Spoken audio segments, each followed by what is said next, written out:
So Garrison Price for Monday, June 29th, 2026. We're a presentation of Bet365.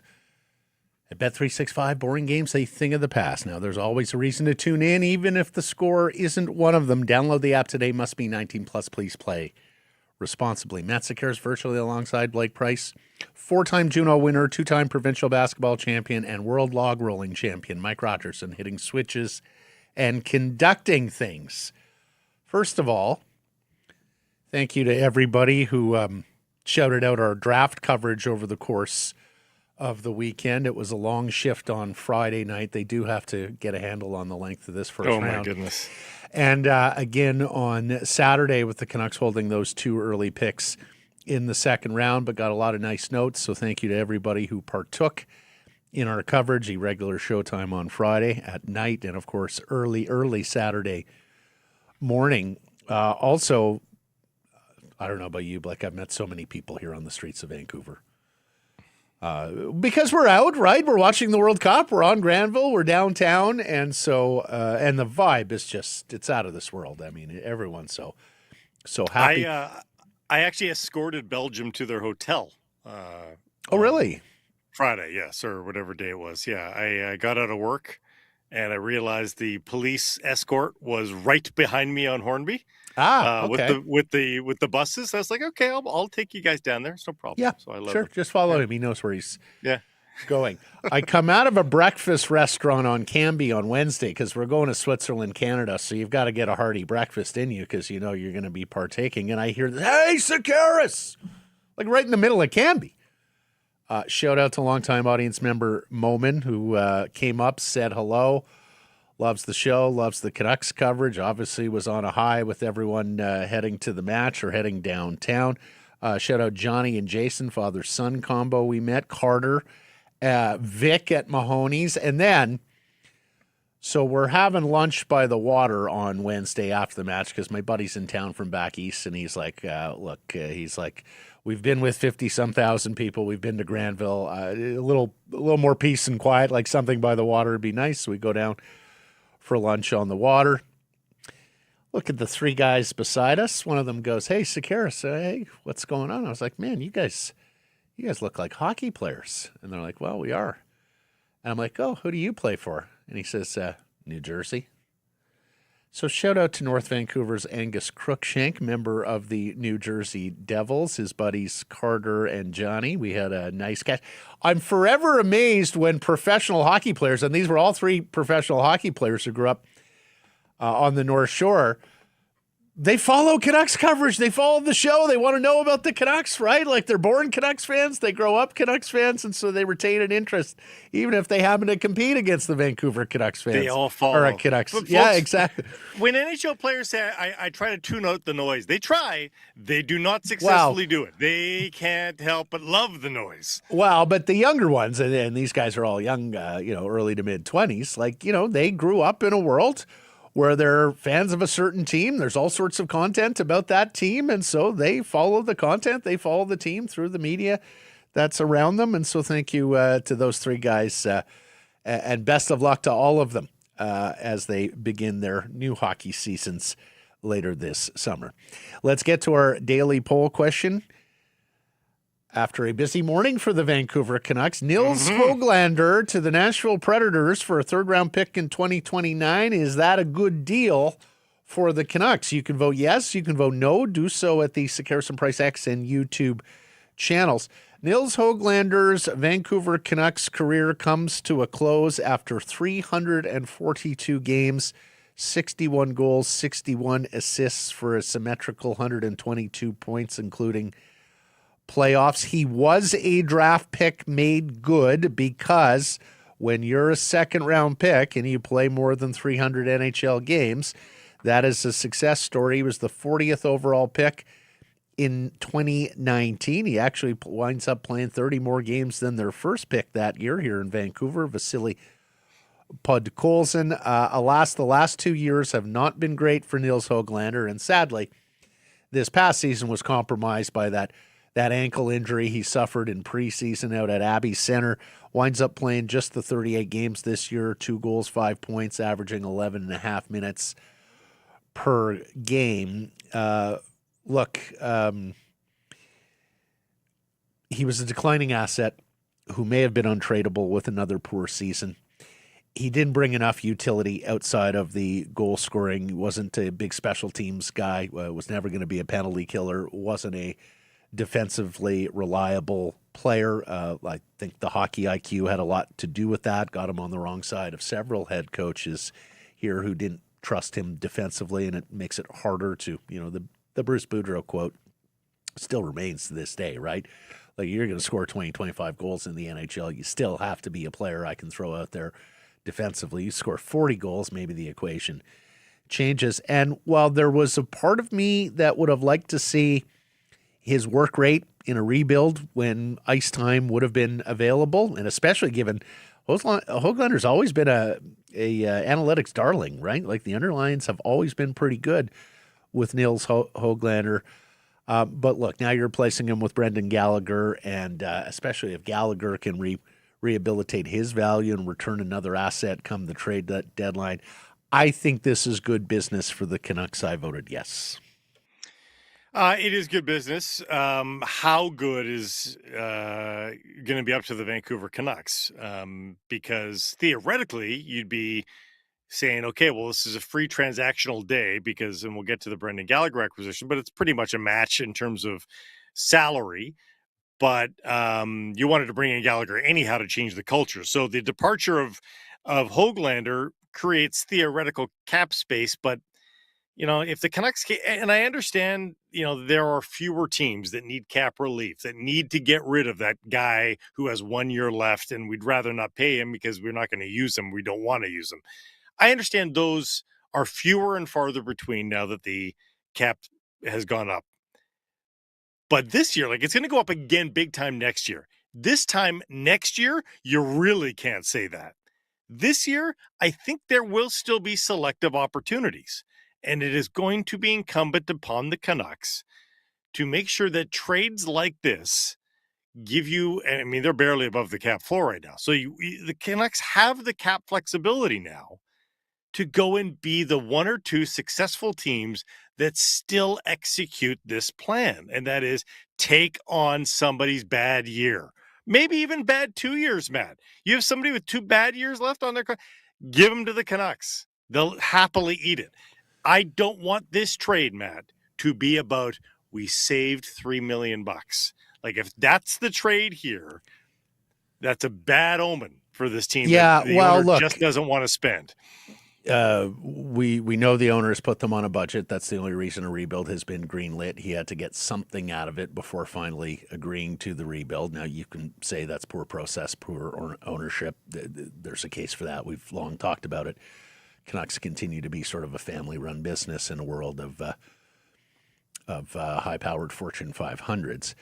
After this deal was complete, the Canucks were just a couple of $1 million above the salary floor. Now, the Gallagher acquisition moves them up to like $5 million plus above the floor. But what you're getting at here, Price, is important because if they do move out big tickets like Elias Pettersson or Jake DeBrusk, taking money back or retaining or signing players in free agency becomes a part of the menu here for the Canucks, right? Like, you can't just move out DeBrusk's $5.5 million and take nothing back. I suppose you could, because that puts you right around the floor. But Elias, you can't just move out 11.6 without taking some back, because you have to get to the floor. And I suppose you can do it with free agency, signing guys to higher money 1 year deals. But of course, if you do that, you would hope to sign guys to 1 year deals that are flippable at the deadline. But yeah, getting above the salary cap floor is going to be a thing for the Canucks if they start moving out the bigger ticket veterans. Yeah. New Nashville general manager Chris McFarland, of course, from the Colorado Avalanche operation, quite happy to be inheriting or acquiring a worker bee winger. He had this to say about Nils Höglander, saying, "We're excited to add Nils Höglander to our mix. He's a 25-year-old experienced winger who's known for his relentless, high-energy style of play, bringing a consistent motor to the lineup night after night. We believe the player can come in and have a key role." And look, he started with a bang. He made the Canucks in 2020. He scored 13 goals, 27 points in 56 games. He was effectively half point per game player as quite a young rookie. Next season wasn't as great. It was 18 points in 60 games. Then the bottom really started to fall out. He found himself spending most of the season in Abbotsford in 22-23. Came back with a bang, the 24 goals in the Canucks playoff year, but then wasn't able to keep it going. Had a poor season, 24-25, when it was just 8 goals and 25 points in 72 games, and then cratered to the 8 points and 2 goals in 38 games, albeit injury related. There's the J Fresh hockey card on, which is not that bad. Like it feels like a lot better of a player. No, exactly. That's what I mean. The underlings have always been kind to him. A two-way winger with good hands who's had trouble producing and getting minutes since his fluke 24-goal season. And I do think you have to call it a fluke at this stage. Undersized, but not afraid to mix it up. Just not enough offense. You know, like if there's a little bit, he didn't even have to return or to 24 defensive goals utility, now. right, Blake? Like if he's trusted to protect a lead in the final stages, if he has some penalty kill utility, it's a different equation, but he was none of those things. So to be only a 5-on-5 player and only in certain situations limits your effectiveness in a lineup. Again, there's part of me that would have liked to have seen him in a rebuild when ice time would have been aplenty, or at least one suspects, because I do sort of wonder, if he could have gotten back to 24-goal pace or something like that, does he return more than a third? But I understand cutting your losses and not wanting the bottom to fall any further. He will be 26 years old in Detroit, and it's a $3 million ticket, and they're moving the whole thing out. And remember, 2029. So, like, you will have more gray hair when Nils Höglander does pay off the Vancouver Canucks with a draft pick. It is a long time from now. Yeah.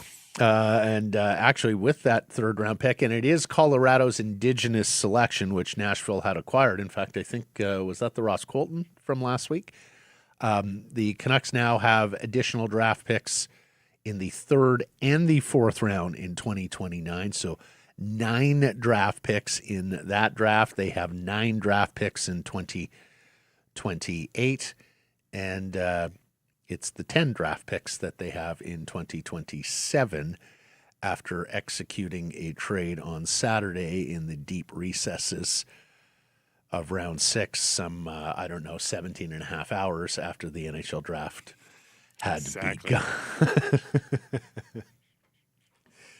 Let's get to our top story. It is brought to you by Yellow Dog Brewing, Neighborhood Brewing, and Foolish Winery. Canucks finally get involved in the trade market, bring in Brendan Gallagher home while shipping out Nils Höglander. 2 deals on Monday. They are paying nothing other than the salary of the Tsawwassen resident and former Vancouver Giant, and only 50% of it. Gallagher had become a part-time player after 990 games over 14 seasons with the Montreal Canadiens. Do you know at one point they made him an honorary citizen of the city of Montreal? Like, that's how they felt about it. There was a ceremony for him with the mayor at City Hall in Montreal once upon a time. The Canucks are sending future considerations back. Future considerations, folks, is often nothing. It's tape. Sometimes it's like a low-level minor leaguer somewhere down the road, but that's kind of like the NHL's way of saying, no, we're just giving this player away. So the Habs are going to retain 50% of Gallagher's $6.5 million cap hit. It is only a $4 million salary, though, for this season. So it's actually just $2 million in real cash that the Canucks are committing to. So not even what Nils Höglander was set to make. Gallagher in the final year of his deal. Here's the J-Fresh hockey card there. A veteran net front winger who plays bigger than his size has slipped down the Habs lineup, but could still have some utility as a crease crasher. 34-year-old scored 7 goals, 23 points in 77 games last year, averaging 12 minutes and 21 seconds a night. He got into just 3 postseason games for the Montreal Canadiens. Of course, the Habs making it to the Eastern Conference Final, so they played a lot of postseason games. The last Brendan Gallagher was not a part of many. But, I mean, look at we're only a year removed from him having a 20-goal season and a half point per game. You know, if you find middle ground there, and he's a 13-goal, 30-point guy, that's not the end of the world for the Canucks, and you get all the leadership and experience along with it. So, and he was asked today about possibly being flipped at the deadline, and he said, that's not on my mind right now. My mind is, to complete the mission in Vancouver.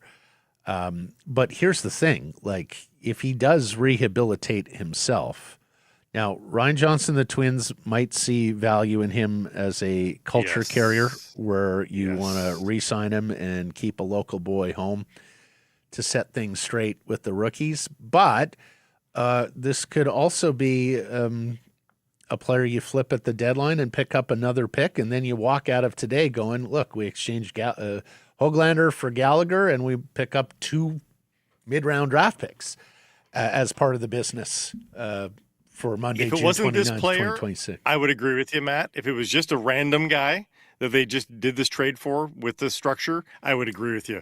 I would bet large sums of money that he is not traded at the deadline, regardless. Yeah, and I hear you, but let's get back to this because we discussed it on the weekend. This isn't about nice guys and family guys and guys you're familiar with and, just creating. I understand the Canucks dressing room. I know. I understand. Jeff Merrick had the great line with us on Friday that Caleb Malhotra was mouthwash for the Canucks dressing room, and God knows it needs mouthwash after being so dysfunctional and awful until the trade deadline this past year. So I understand that Ryan Johnson and the Twins and now Manny Malhotra want to create a different culture and a different vibe and something that is more constructive in that Canucks dressing room. But, Ryan Johnson was asked this on the day he was hired. At some point, there does have to be a ruthlessness and what is best for the Vancouver Canucks organization long term, as opposed to just going to wells of familiar people and good guys and all of that. Ryan Johnson, quote, Brendan is a quality individual and a very good hockey player. We love the way he competes and leads by example. Bringing in veterans like Brendan will help us set the standard for our younger guys to follow. We are excited to add someone who has ties to the Lower Mainland, wants to be here with the Canucks, and knows firsthand how passionate and knowledgeable our hockey market is in Vancouver. This is an important acquisition for our hockey club. And yeah, I do love the fact that this is a guy who wants to be here. It's a rebuilding team. You're going to have some guys in that room that would otherwise, they had their druthers, be elsewhere, be on a more a team that's more competitive and, of course, contending for the Stanley Cup playoffs, if not the Stanley Cup. Brendan Gallagher had made it infinitely clear that he wanted to come home, that he wanted to play for the team, where, of course, he cut his hockey teeth in junior as a Vancouver Giant looking up to the Canucks. And from that standpoint, here, especially at the cost of nothing other than 50% of his salary. If the Canucks find other culture carriers to help buffer Brendan Gallagher, and they feel like they can make that trade and the room stays the same and all that, then there's a small iota of chance. I mean, I hear people bandying about the name Luke Shanahan, who's now 36 years of age.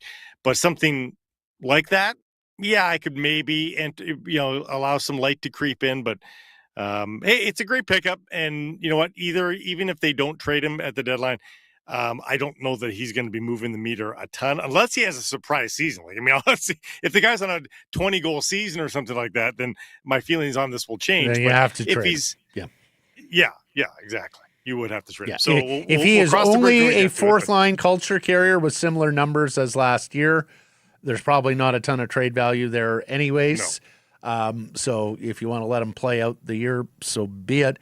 But yes, if there is any kind of renaissance and he holds value at the trade deadline, look, there's a very good chance that Philip Hronek and Brock Besser are going to be here, right? So it can't all just be about we like him in the room. Speaking of, Thomas Drance, The Athletic, reporting the Canucks are eager to trade players, even desperate to move Elias Pettersson. Quote, multiple league sources have suggested to The Athletic this weekend that Vancouver is eager to sell a variety of their veteran players. The club is open to discussing just about every established veteran on the roster, and one source even characterized the club as desperate to move off of struggling, highly compensated center Elias Pettersson. We know, too, that Jake DeBrusk has been in play. There are various teams doing their homework, including the Ottawa Senators, on the possibility of adding a net front specialist to their lineup. Yeah, Edmonton and Ottawa, I think, are a couple of teams to look for on Jake DeBrusk. Of course, Edmonton is hometown. His dad does the color commentary on Oilers regional broadcast. Ottawa also looking to improve its top six or middle six scoring, particularly after the trade of Brady Tkachuk to the Florida Panthers. We'll talk to David Pagnotta about this file a little later on in the program, but it very much sounds like Jake DeBrusk is just open to go to a competing, contending team. And look, there's not many teams in the National Hockey League right now that consider themselves completely out of it, right? Like in the Vancouver Canucks realm in terms of on the front end of a rebuild. So I would have to think, with few exceptions, that there is an awfully big list of teams that Jake DeBrusk would say yes to, which is, a little bit different than your typical guy with full trade protection, and he does have full trade protection. So we'll see where Jake DeBrusk is off to. I suspect that's a matter of when, not if, Blake, because I think the player is motivated to go. I think the player has good value on the market, so it's just about pinning down and getting the details of a trade. Pettersson, it's more complicated, and you can see some of the pushback, I think, here via TSN and Athletic insider Pierre LeBrun and his tweet or his comments on Elias Pettersson over the weekend, saying teams I've talked to have really looked at it closely with Pettersson, but really struggled to view the bounce back, that the malaise in his game is not just 1 year. It scares a lot of teams. Translation. So we couldn't possibly pay. Yeah. Pierre's sources are trying to tamp down the price a little bit. Other sources trying to fluff up the price. And of course, we'll see who blinks first. But no, I think there is some truth steeped into both sides here. I think one can imagine that a player that scores 100 points doesn't forget how to score 100 points. But I think a lot of people are like the people in Vancouver that have said, we keep giving him second, third, fourth chances, and it doesn't change. Maybe he really is done. So I think the reticent buyers syndrome here is pretty understandable. The DeBrusk one, it shouldn't take much longer. It's pretty cut and dried who he is, what's happening. We know who the UFA class is. Honestly, if Jake DeBrusk is not traded in the next week, Matt, what is going on here? There's not a lot of math work needed here. Very cheap. You know who the player is. Let's see it get done here. Let's pull the trigger. Yeah. And look, there remains, and we'll talk to Pagnotta about this as well, but there remains a robust market for center icemen. Teams looking to add center icemen. Now, we've talked about this for several weeks. You have Dylan Larkin out there with this trade request, albeit with a limited number of teams. Initially, it was 3. Some reports are out there now saying it's 6. You have other centers available out there on the market in varying degrees. Vincent Trocheck, certainly of the New York Rangers, would be one. We saw some go on the weekend. We saw Mason McTavish, of course, traded on the weekend. If you were looking for the younger profile center iceman, there are some vets. There are some younger players. Shane Wright in Seattle. His name, of course, continues continues to be out there. But despite the fact that there is a fair number of centers available, depending on who you believe, and there were, like, for example, Matthew Barzal. Like, there's some who say he's available for the right price. There's others say, well, no, I mean, that's going to be hard to squeeze him out of the Islanders' hands. But despite a number of centers being available on the market, I think you still have more buyers. Like, it's still a seller's market, like, both writ large in the National Hockey League right now and at the center ice position specifically. I mean, we've talked about LA needing to replace Kopitar. They're not rebuilding. They're trying to compete. We've talked about Anaheim. Of course, Mason McTavish is now no longer a part of that proceedings. Yes, Michael Granlund can play center, but I think they're going to want to fortify that position after making the playoffs for the first time in forever.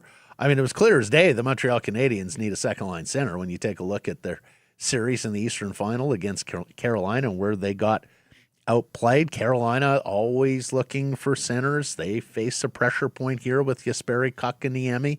It's their final opportunity to buy him out at 1/3 salary, or could you use him as... They're not going to. They're going to sit and try to rehabilitate him. So. Yep. Seattle looking for the star power. Detroit, if they have to replace Dylan Larkin.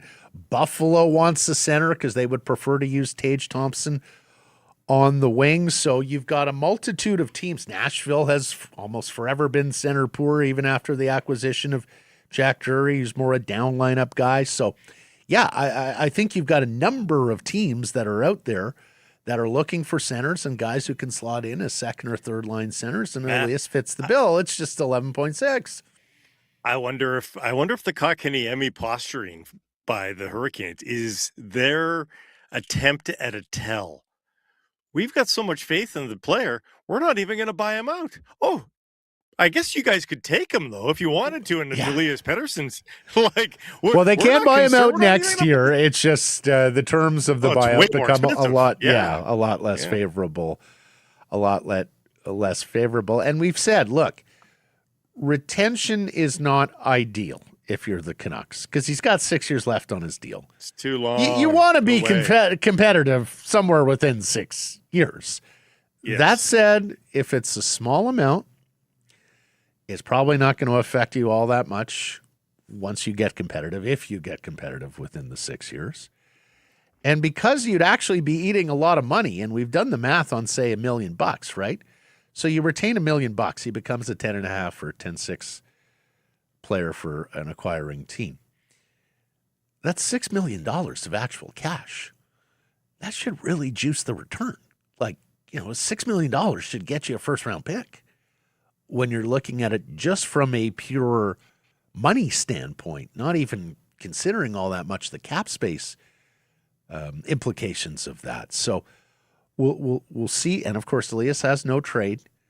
He put a stake in the ground at the year-end media conference where he said, no, he wants to stay here. He wants to be a part of the solution. David Pagnotta will want to listen to him later. It sounds like some conversations have happened between Elias Pettersson and the Canucks front office around the environment has changed. Yeah. The environment has changed too, right? Like, Nils Höglander is very close to him. Like, this is not, he's walking into what will feel like kind of a foreign room to him in a lot of ways. So him saying, no, I want to stay here, he might have had it in his mind of what that actually looks like. And now that he sees what it will look like, it might be something different. Well, not only has the environment changed, but there is an active campaign on behalf of management to change the environment when you take a look at the moves that were made today, when you take a look at what they did at the draft. And look, if I know Hank and Danny Sedin, I wholeheartedly believe that they have qualms about their room with Elias Pettersson in it, because he's not a hard worker and he's not an example for young players. And I think the Twins and Ryan Johnson know that full well. And so when I see Grant saying one team considers the Canucks desperate to move off Elias Pettersson, when you consider that, when you consider how much money he's making and how much Francesco would like to save during the rebuild, yeah, I can believe that. I hope the Canucks don't blink and make a bad deal. I hope the Canucks don't blink and make a bad deal here just because they want off the money, just because they don't like the idea of him reporting to training camp because he is a center. There should be value here. We'll see how free agency plays out. We'll see where Larkin winds up and if there's any other trade movement at the center ice position. I think there's an opportunity for the Canucks to make a good deal here. But while the business of today and Ryan Johnson making his first player trades gets him on the board and gets him a track record as a general manager having made trades, they really weren't that big a test, right? Moving Nils Höglander on for a middle round pick, taking on Brendan Gallagher for nothing and 50% retention, no big deal. Elias Pettersson is a test. This is going to show us a little bit more what Ryan Johnson and the Sedin's front office is about. We've told the story many times about the off-air conversation we had about a Swedish star that they were not fans of at all. And it was a star. Well, all of the attributes that they listed that they didn't like about that player would aptly describe Elias Pettersson as well. So Yep. I think one can easily connect those dots and say they are probably not a fan. Yep. That was many years ago with a Swedish player that the Twins deemed not a hard worker and sort of not quite single-minded enough in terms of working at their hockey career. Rick Dhaliwal reporting the Canucks will not be resigning Pierre-Olivier Joseph. Of course, they won't be resigning Derek Forbort either, so that puts them on the market for a UFA defenseman, a veteran defenseman to come on in and help what I suspect will still remain quite a young group of defensemen. You're looking at, of course, Yves Bouillon. You're looking at, of course, Tom Villander, Elias Pettersson, D. Petey. You do wonder if Kirill Kudryavtsev can make the team out of training camp. You also wonder about Victor Mancini, Big Victor, on the right side. Maybe that is Luke Schenn. Blake, he is good culture. There would be a familiarity with Luke Schenn. It won't be Troy from... Go ahead. No, it's just you don't need to play him every day. This veteran could be 36 years. You just don't play him every day, but he's still in the room every day. Right. Alas, it won't be Troy from Richmond. Stetcher, the ex-Canuck, re-signing with the Leafs on a 2-year deal today. I mean, I think that also shows you a little bit of the market, Blake. Troy Stetcher got 2 years. So we'll see what happens on Wednesday. For last year, NHL general managers armed with a lot more cap space than they had had in years showed incredible discipline in staying away from the huge money long-term deals for what was a very middling, mediocre at best free agent kit class. Well, it's a middling, mediocre free agent class again. Yes. We'll see how much discipline reigns on Canada Day free agent frenzy Wednesday. You will also need discipline when I tell you about the brand new beer that is launching tomorrow from Yellow Dog. Can't drink the whole case in one sitting, even though it'll taste that good. The Playdate Apricot and Guava White Sour. It's back for its 6th release. They're bringing the throwback vibes with this one. It's a fresh new flavor combo. The Playdate Apricot Guava Sour. It's bright, it's juicy, just the right amount of trouble. Blending smooth apricot sweetness with tropical guava and a crisp tart finish. Go check it out starting tomorrow from Yellow Dog. Well, I hope you all enjoyed the draft. We sure did. Mm-hmm. It was the first time in forever where the Vancouver Canucks were that involved in the National Hockey League draft. They wind up selecting a total of 9 players at the KeyBank Center in Buffalo, New York. We did our draft special, first round edition, on Friday evening, where Caleb Malhotra, Manny's son, the centerman from Brantford, goes 3rd overall, where Adam Novotny, the Czech winger from the Peterborough Petes, universally viewed as great value at pick number 24. A lot of people thought Novotny may even go 10 picks or so earlier. We did our draft day special day 2, Saturday morning, bright and early, where Brooks Rogowski, the gigantic 6'7" 235-pound center from Oshawa, off to Michigan State, was the first pick of round 2, 33rd overall. And then Nicholas Aram Olsen, at one point a guy who was kind of like Novotny, viewed as great value, where the Canucks got him at 41st overall. At one point had some first-round buzz about him. Kind of an upside swing there. It moved on to Dmitry Ivchenko, the Russian goaltender, 78th overall, and did hear Todd Harvey basically saying, hey, Ian Clark is our guy when it comes to goaltending. Ian Clark identified this guy, and so we went with Ian's recommendation on the Russian goalie. Yaroslav Brizgalov was the selection in round 4. We were still doing the show, Blake, when he was popped. He, of course, playing for those terrific Medicine Hat Tigers teams, coached by former Canucks boss Willie Desjardins. Of course, they've had Gavin McKenna and the Ruck twins from Soyuz on that team the last couple of years. We were off, finished up the show by the time they came around to taking Connor Davis, who's a forward with the Cedar Rapids Rough Riders of the USHL, and then big winger Lucien Bernat. He's interesting, Blake. He's a Slovak. He played his hockey in Sweden. And then Samuel Eriksson, a gigantic defensive defenseman, all went in round 6. Now, look, for the most part, the Canucks are being praised for the draft. You're adding prospects, you're adding players. Everybody should emerge from draft weekend as a winner. Some are looking at Todd Harvey and his staff.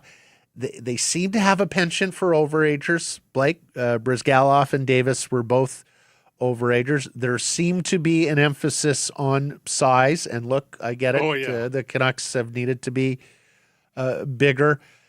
Some will take them to task a little bit by not enough ceiling and upside swings, and we can have that discussion as we watch this draft class go along. Harvey also saying a big part of this draft was bringing in quality people. They really wanted to pin down on people who could be good organizational soldiers and eventually in the Canucks room. And that is also understandable when you consider the drama and trauma that Canucks room has gone through over the last few years. There wasn't a ton of skill here. People were not wild about this draft. Now, I always feel like the enthusiasm for a draft peters out, closer draft get, and it's always the next year that's the good year. Like, trust me, that always happens. Now, the top rarely changes. You can have a legitimately amazing top 10 year to year, but the entirety of to summarize an entire 7-round draft as a good one or about, like, come on. But there are those that say that, so I'll recognize that when I say that they didn't take enough big swings at high-end talent. But again, ultimately, your drafts are generally defined, unless you get a sneaky one that hits late. Your drafts are generally defined by your first few picks. And those ones certainly seem to have the high floor, low ceiling mentality. We're not respecting the Malhotra season a ton when we say that, but until he's proven it that the arc can continue, I think you can't prove it wrong otherwise. So we need one more year to know exactly what Caleb Malhotra is and to see how low or high that ceiling is. If Malhotra at the very least backs up his season, or at best improves upon this season next year, then I think we have to readjust the goalposts a little bit as to whether or not he has a lower ceiling for a number 3 pick. I find myself playing King Solomon in everything that I read and hear about Caleb Malhotra, because his fans think that this is at worst a number 2 center, probably a number 1 center. He found the scoring touch, and he's a two-way guy, and he's intelligent, and he's a culture character, and he's all of these like franchise centerman things. His critics are like, oh, he's a low ceiling center. He may make a really good 3C one day, but don't expect more than a 2C with, 2C production there. I find myself somewhat in between those positions going, no, I don't want to put a limit on him. I don't want to put a ceiling on him. I think there's a world where he can be a first line center. I'm not necessarily sure that he's going to be. And Ryan Johnson even spoke to this after the Malhotra pick on Friday. He said, look, not all first-line players in this league are 120-point players. You want a well-rounded 200-foot player, and he's absolutely right. So, I think the Canucks go into this eyes wide open, understanding that, if Caleb Malhotra is going to ascend to be their first-line center one day, it's going to be because of a combination of factors: offense, defense, character. I think that people in that draft war room understand that they're in the front end of a rebuild and adding talent and adding offensive talent, guys who can score, guys who are playmakers and make others better and put up those sort of totals is still a huge part of the blueprint going forward. Let's bring up the Canucks U21 center ice prospects here. Noah Strang, our buddy, tweeting it out. So Caleb Malhotra, Braden Coots, and if there is a criticism of the Malhotra selection outside of what we've just said, many believe he's sort of redundant with Braden Coots, a high character, high integrity, good two-way centerman, but is there that really high-end, top-end offensive ability? You have Rogowski, who they're hoping becomes a third-line center, the 6'7" monster out of Oshawa, who's a good skater. In fact, had a future in baseball, but chose the hockey path. And then, of course, Riley Patterson, Blake, who circled in to Abbotsford and the Vancouver Canucks at the end of this season. Riley Patterson has been we've talked about Riley in the past. Very has good been junior player. Yeah, he has been a very nice find for the Vancouver Canucks. I should say he circled in Abbotsford, not Vancouver. Played 4 games with the baby Canucks this past year after being a 40-goal scorer in 60 games for Niagara. He's a right shot as well, as is Rogowski. And look, I'm not sure that Riley Patterson's going to figure as an offensively inclined player in the National Hockey League, but for a 4th-round pick, he has done very, very well in his 2+ years in the Canucks system, and he'll play a full year with the American Hockey League, I suspect, this past year. And every once in a while, or this coming year. A player like a Rogowski or a player like a Patterson, they hit over hits even. Like, they just become even better than you think they're going to be. So, the more guys you get like that, the more chances you have that one of them's going to overachieve. So, we'll see. I mentioned Lucien Bernat, the Slovak, who the Canucks drafted later on day 2. Here's the Steve Ellis scouting report. We're going to have Steve back on the show later this week. Teams love big wingers, and Bernat fits that mold. This is a 6'4" forward who battles hard. I like his shot, and he's good in transition. I thought he had some impressive moments with Slovakia at the U18s, giving the team some much-needed muscle. Nobody will mistake him for a great skater, but he shows solid power forward tendencies and can be really difficult to play against. He needs to work on showcasing that checking style more consistently, though. Yes, very big man. If the offense doesn't translate, he's going to have to be more of an NHL checker, but there's a good toolkit there. Here's the Dave Hall tweet on the overager matter that we talked about. Reminiscent of the 2023 4th round, Dave says, when they selected Ty Mueller and Matthew Perkins in consecutive picks as overage players. Do I love it? Nah. Meh, he says, Mueller, of course, though, has exceeded his draft position. He was also a 4th rounder. He's played 8 National Hockey League games and has looked good at Abbotsford and on his way up to the American Hockey League and the NHL. And then there's Big Eriksson, Samuel Eriksson, the only defenseman the Canucks took with their 9 selections. 6'6", some 215 pounds or so.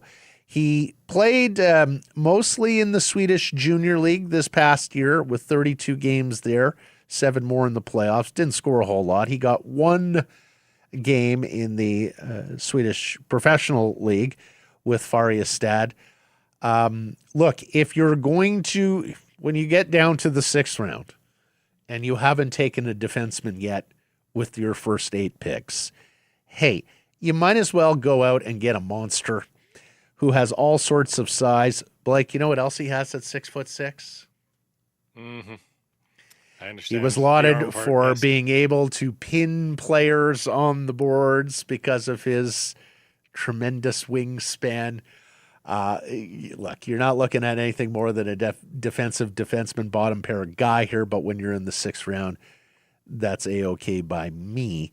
No less about this Connor Davis, who they took in the 5th round, other than he was nearly a point-per-game guy with Cedar Rapids this past year. He's out of Montreal.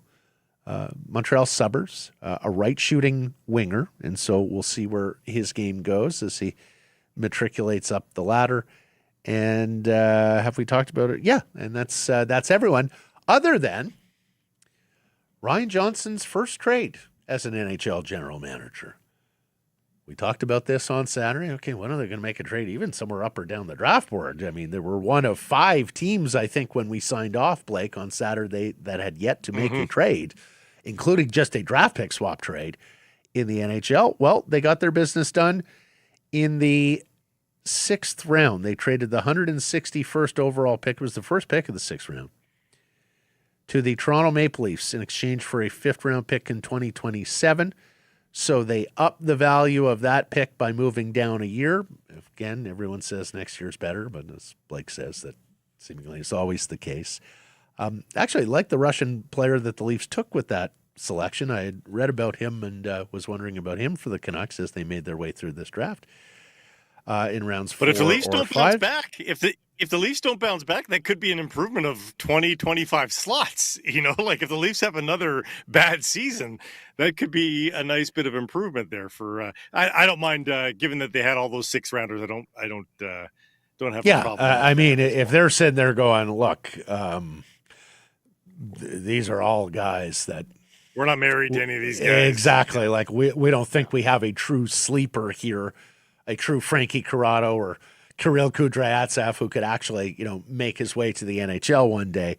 Then let's just move the pick back next year, and we'll have some more swings in next year's draft. And next year, the Canucks will have their 1st round pick, but 2 2nd round picks, not their own. They'll have the San Jose pick and the Dallas pick, and they'll have an additional 4th rounder, a Pittsburgh pick, an additional 5th rounder, the aforementioned Leafs pick. So it is. So that's a huge gap there. That's a huge gap between their 1st round pick, which will be somewhere in the top 8, somewhere in the top 5, probably. And then those are going to be 2 late 2nd rounders, most likely. Well, I think Dallas will absolutely be late, regardless of what happens with Jason Robertson. Back half of the 2nd round. Yeah, San Jose might be in the middle. We'll see. They might still be a scratch and claw for a playoff spot team, as opposed to a team that's firmly in the playoffs and in the final third of the draft. But yes, the business at hand for Ryan Johnson, I think for next year, will be adding another 1st rounder. Yep. 2 1st-round picks in consecutive drafts would be good, if not more. And, of course, he's got some pliable assets in Jake DeBrusk, Elias Pettersson. We know it's going to be tough with Besser. He's a Vancouver guy now. I read a tweet. Somebody saw him on Main Street on Saturday with his new bride, a Vancouver girl. He's got the place in Dunbar now. He seems settled, and he's talked about being the guy who wants to stay here and wants to turn this thing around and lead the young guys. Sounds like Philip Roenick is absolutely committed to Vancouver in the near term here as well. We do ask Pagnotta about Marcus Pettersson later, and he even said to us, look, I spent some time with his agent at the draft, but so far it sounds quite quiet on Marcus Pettersson. I don't know if that's because you've got defensemen on the trade market that teams are looking at it. Needless to say, now you've got Zach Werenski on the trade market. So you have some really, really big fish available via trade when it comes to defense. There's also some defensemen on the UFA market as well. So maybe this is a situation that gets a little bit more, gets a little busier after some of free agency sorts itself on Wednesday. And we're looking at teams that are looking to improve their defense. And look, it could very well be a California team. We'll see what San Jose is able to do. We'll see what Anaheim is able to do. But those are 2 teams that are looking to add and improve their defense. It could be Edmonton as well. We'll see where the Darnell Nurse situation ultimately goes. But I would not be at all surprised if we get into that secondary trade market after the UFAs drop on July 1st, and then suddenly it heats up on Marcus Pettersson. All that to come. What should be a busy week. Let's get to our menu. It's brought to you by Greta, a fantastic spot to pregame or postgame. You are mere steps from the arena or the stadium to pre-concert, to post-concert. And if you're looking for a venue for your next private event, check out Greta. It's got the awesome arcade that encircles the bar. It makes it unique. Your guests will have an absolute blast. They have a dedicated bar at the private riser in the back of the bar, so you'll have fantastic service surrounded by screens. Watch whatever you want to watch. And, of course, check out that delicious menu of inspired street food. The birria tacos are absolutely delicious. For more info, to book your event, go to gretabar.com, Greta 50 West Cordova. Let the games begin. Very, very busy Monday edition here on Sekeres and Price. We'll talk to the aforementioned David Pagnotta, the fourth period, the DFO insider. He will be a part of the Daily Faceoffs Free Agent Day coverage starting 9 a.m. on the Nation Network and the Daily Faceoff YouTube channel. We talked to David about the Höglander and Gallagher trades, about the Jake DeBrusk market, on Elias Pettersson, on Marcus Pettersson, and on one of the bigger files in the National Hockey League. That is Jason Robertson, RFA to B. Dallas is trying to shop him. He's already turned down huge money with Seattle. He's making things difficult for Jim Nill and the Stars. We'll see where that file winds up in the next couple of days. We'll also talk to Vanni Sartini, the ex-coach of Vancouver Whitecaps FC. He's our World Cup insider. He knows Jesse Marsh well. He knows many of the Canadian players well. We'll look back on a tremendous victory over South Africa and, of course, the first knockout stage victory for the Canadian men's national team ever. We will point forward to the next round, whether that's the Netherlands, whether that's Morocco. We'll find out tonight. Also, later in the program, Tyson Cole is going to join us from the Blackfish podcast. Tyson and Dave Hall will be busy at it today. They got a new pod dropping on the National Hockey League draft and the Vancouver Canucks 9 selections. Then later in the program, more on that resounding Canadian victory yesterday, as well the World Cup. Brazil is through, Blake, after a tremendous match this morning against Japan. We will also talk about the now 0-3 British Columbia Lions, who drop a game at touchdown Kelowna and fire a coach. Yeah. Not to mention the sagging Toronto Blue Jays and Seattle Mariners. One note, Blake does his World Cup show, so you will not see him on the Tyson Cole interview that was recorded earlier. In fact, the Brendan Gallagher news drops as I'm talking to Tyson Cole. And Blake, Tyson would like to remind you, he has made 5 appearances on Sekeres and Price now, and all but one he's missed you. You're like his pokeroo. Like, is Blake really on the show with Matt when they invite me on? You're hitting 1 for 5 with Tyson. It's 200. Maybe someone should look at their behavior and take it a little bit more personally, Tyson. Be a little introspective here, maybe. Yeah. All that is coming up on the program. Time now for our Bet365 bets of the day. Blake, I'm loving World Cup. I got another win at World Cup. Okay, we had to lay money to get Canada, but we're 7-3 on World Cup bets. So we have to go back to the World Cup. And I'm going to the game tonight because here's the thing. As good as Brazil-Japan was, tonight we could get an absolute classic from Guadalupe, Mexico, when the Netherlands and Morocco meet for the right to play Canada. The Dutch have looked outstanding through 3 group matches. Morocco is also unbeaten. Of course, Morocco made the semis 4 years ago. You remember they beat Canada in the group stage and then made their way to the semis. Yeah. So I'm picking this game. We almost had it here. Brazil scored late.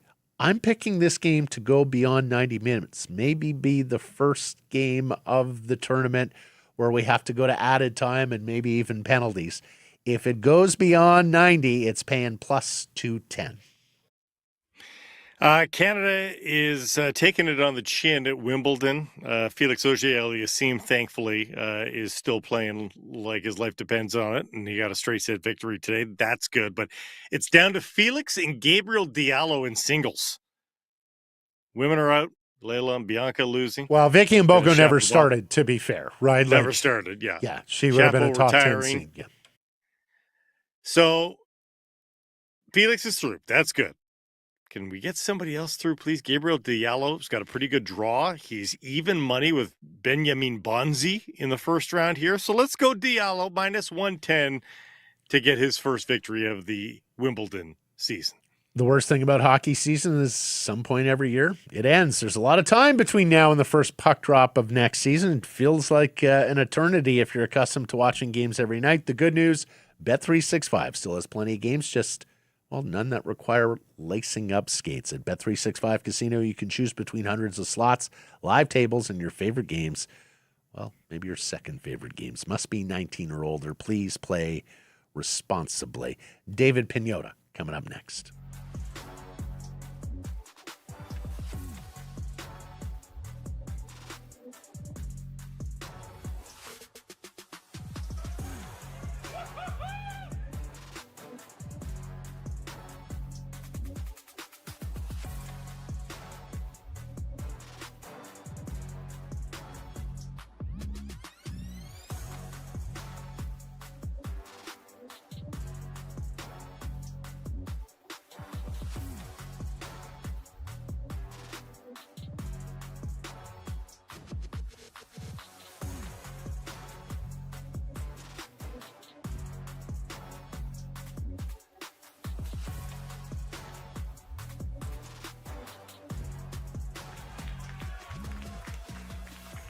Sick Harrison Price from the historic Wall Center, and the free agent madness is coming. It's upon us.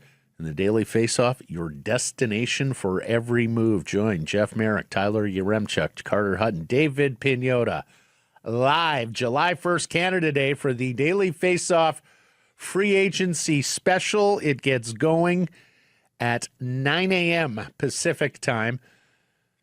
And also the stream available on Puckpedia. Hart Levine going to participate. We had Hart on the show a couple of weeks ago with his fine site. Don't miss a second of the action. And here he is, the aforementioned Mr. Pagnotta, the editor-in-chief of the Fourth Period and one half of the DFO Insider, with our buddy Irf Gafar, back to get us primed for free agency and all the Canucks activity. How you doing? How was your weekend in Buffalo? Good. In like quasi recovery mode, because there was a lot going on in and out of that rink. So yeah, a lot of activity, Here, looking forward to what I expect to be an intriguing week. I don't know how busy overall it'll get, but it's going to be intriguing to say the least. Well, it was an intriguing weekend, David. At one point, Jeff Patterson did the math. There was 21 teams had been a party to trades heading into Friday draft day. A whole bunch more jumped into the trade market on Friday and through the weekend. The draft show itself may leave something to be desired, decentralized, but the actual activity around the National Hockey League I thought was quite compelling over the weekend. Yeah. No. Oh yeah. Yeah. It was active. A lot of running back and forth. Around trying to get, some information. The teams obviously aren't there. Agents are there. So you're trying to scope out what's going on league wide. And, your phone's blowing up because you're trying to get all that, the info and the talk. We could have had that big Hellebuck to Buffalo trade. That didn't happen. A lot of other activity that kind of came down to the wire that didn't transpire further. The Werenski stuff kind of, shook everything up. And then a few hours later, Marchenko too. Doesn't want to sign beyond his deal. Those conversations have continued. There was talk all of Friday when the Werenski stuff started to come out that, hey, there may be a good fit here with Dallas involving Thomas Harley. So keep tabs on that. And we're still waiting to see if they get to the finish line on that. But Columbus in a tough spot. They want NHL ready talent. We could see some more fireworks this week. They don't want to rush it, but if they get what they want, again, we may see some different headlines here over the next few days. Is this weird demilitarized zone in between the draft and free agency? Are people looking at that as the trade zone for some reason? The fact that the Canucks consummated these two trades here to start the week, I sort of thought, I hadn't really pegged this as sort of trade season in the week before free agency. I thought it was going to be sort of July 4th when all the disappointed suitors go to the trade market. But you tell me, what do you think this week is? This is going to be all of the above. This is going to be before, during, after, because once teams get an idea as to whether or not they're in on certain free agents or not, then that kind of helps point them in the right direction. And when they're out, then they start to pivot and look to make other moves. And because it's not deep, everybody is kind of looking to see what other options are available. And then when you get these guys like Marchenko and Werenski and Larkin and everybody that's available, it just ups the conversation. And sometimes it leads to other conversations too. All right, we know we're not going to be able to get this guy. Let's give this team a call and circle back on that player and so on. And so that's kind of what some teams have done. Anaheim and San Jose have done with respect to Darnell Nurse, circling back there to see if maybe that's an option. Can we convince him to come to our team? Because, deals with Pittsburgh and Boston don't seem to work out. LA as well. Philly's still kind of in that mix though. So it leads to all these different types of conversations that we could see more moves happen, Tuesday. I'm expecting a little bit on July 1 itself as well. And then, the few days after that before everybody, firms up their decisions. And then, all right, everybody breathes and goes to the cottage for the summer. Yeah, well, let's get going on those Canucks deals. Long rumored, we talked about it last week, but Brendan Gallagher's finally a Vancouver Canuck. And for no return, Montreal doesn't have to pay an asset to get off the contract, just has to retain. It sounds like they were up against the buyout window as well. But talk to me, what was the background there? How did it come to pass this morning? Yeah, this is just doing him right. That's what the Canadians wanted to do and give him the best opportunity to play. Maybe there's a bounce back in his overall game by getting more responsibility, more ice time, more consistent ice time, as well. And just, again, doing right by a veteran that was a fan favorite in Montreal, was an in-the-room favorite. Like, he was one of the biggest glue guys that they've had over his 11 years in Montreal. And doing him, again, a solid, bringing him to Vancouver, paying $3.25 million of his cap hit. It's only a $4 million salary overall, so only on the hook for half of that. Both teams are. So it makes sense on both. The Canadians free up a little bit of cap space to allow them to do a little bit extra, while also giving him an opportunity to kind of rejuvenate, re-kickstart his career a little bit in Vancouver. And Nils Höglander, David, he's off to the Nashville Predators. They get a third-round pick in return. Look, we know he had fallen out of favor with a number of coaches here, but talk to me, how actively were they shopping him, and how should they feel about getting a third-round pick a few years out for a player who's been really struggling for the last couple of years? Yeah, and this is a combination of just retaining a solid asset, and a third-round pick in this case being that asset for a player that, as you said, just struggled. Wasn't able to find footing consistently, and this is a get him off the books kind of scenario. And the Preds looking to deepen their roster a little bit, bring in somebody into their mid-six that, can, for them, hopefully it works out, and for Höglander as well, hopefully it works out. But clearly an opportunity for a change of scenery. Give him another opportunity, and again, freeing up a little bit of money, whether that goes and is reallocated to the Gallagher money or allows them to do something else. They've got a little over 21 million in cap space. Not expecting them to spend anywhere near that, but it gives them, again, more flexibility, moving forward. And also frees up that roster spot. So you're basically just 1-for-1 in that regard. You're not taking on an additional roster spot by bringing Gallagher in because Höglander's out. At the same time, wouldn't surprise me if, the Canucks utilize some of their cap space by retaining additional assets and bringing on a player that may have, final year of his deal, giving another team a little bit of cap relief, but being incentivized to do it. I think there's a little bit of wiggle room to do that depending on what the actual salary is. Can't help but think Gallagher comes in here with all this leadership. Nils Höglander happens to be Elias Pettersson's best friend on the team, maybe. Pettersson probably feels like his old world is shrinking around him a little bit here on the Vancouver Canucks.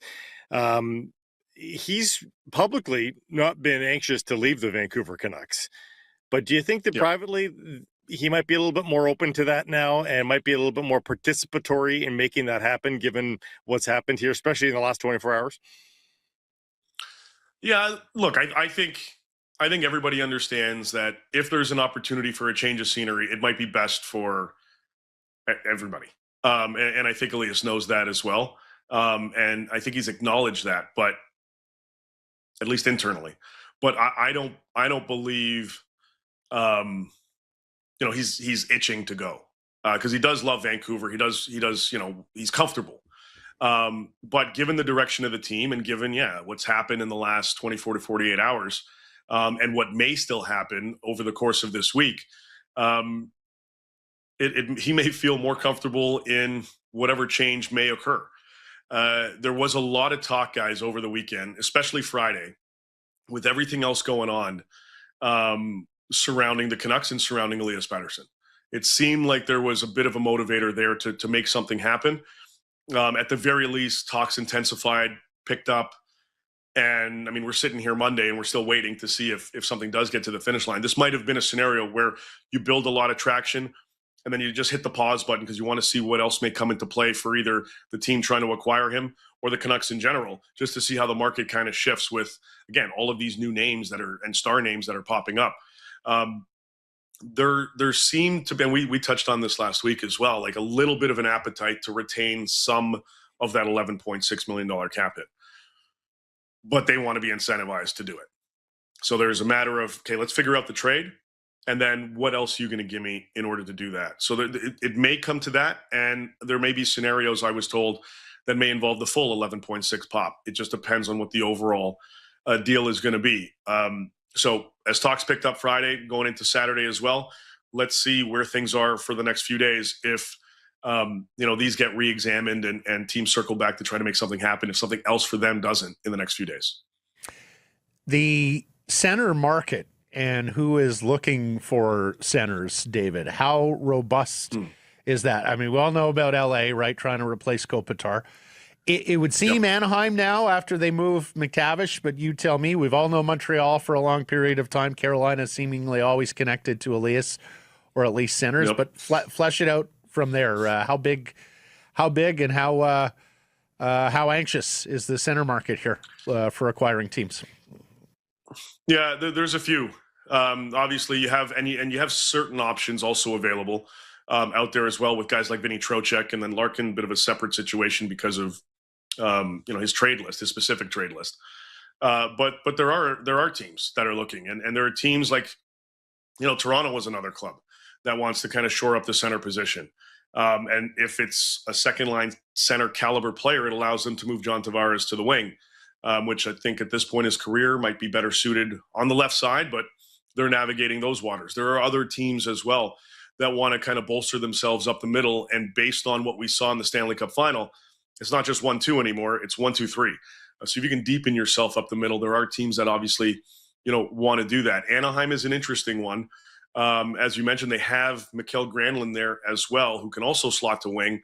But again, you want to have that depth up the middle. I'll be honest, with respect to, Elias Pettersson, other than the usual suspects, I'm not sure who else has entered the game. I'm told there are some new suitors, or at least conversationally have popped up. I don't know the specifics on them. Nobody's telling me at this point, and I don't want to just speculate for the sake of it. But it certainly sounds like there were some new teams that have entered that mix, at least conversationally, with the Canucks. So we'll see kind of where that goes. The free agent market itself doesn't offer too much in the top two. So there are a few third line centers available, but if you're looking to add to that, top six, you're probably going the trade route. And there are a lot of teams, including the Canucks, that believe, a change of scenery would do him justice for output perspectives.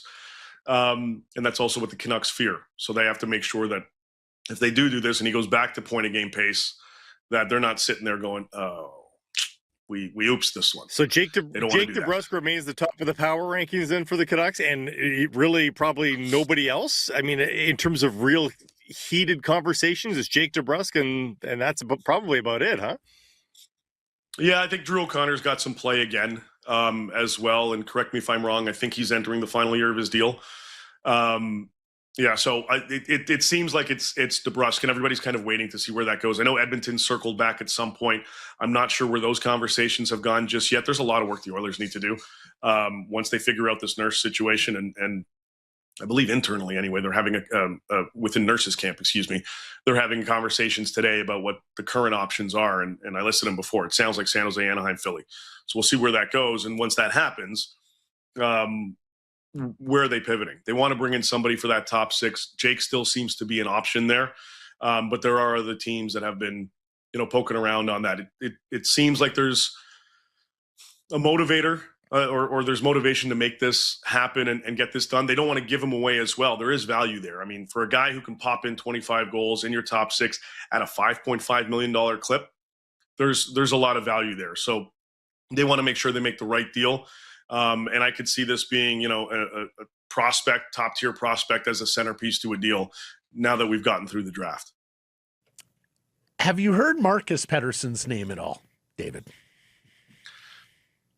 Briefly, but I spoke to his camp over the weekend, and they're not expecting anything, at least to this point. That's not to say somebody may not present the Canucks with an opportunity for them to explore later on in the week. But so far, to this extent, I think mainly just in passing. But I don't think there's anything that's at least that I haven't gotten that sense, and they haven't either, that anything is pressing at the moment on Marcus's front. You've mentioned a couple of times here just the huge names that are out there. Zach Werenski, Jason Robertson, Connor Hellebuck, Dylan Larkin. I mean, even down to Matthew Nyes, Alexander Nikishin. Of these huge names, is it Robertson with the RFA deadline? You figure he's the first to move? Is that the pressure point right now, is Dallas and Robertson? Yeah, it looks like it. I mean, that talk over the weekend, it was really Friday when we got word that talks between the two started to break down a little bit. And it's gotten a little ugly, a tiny bit with respect to the conversations back and forth. At least that's what, kind of the word is right now. He's been firm on $14 million from the Dallas Stars, and the Stars are saying, nah, we're not entering that world. And it sounds like maybe they'll go to 12 and a quarter, 12 and a half. But it's a significant gap.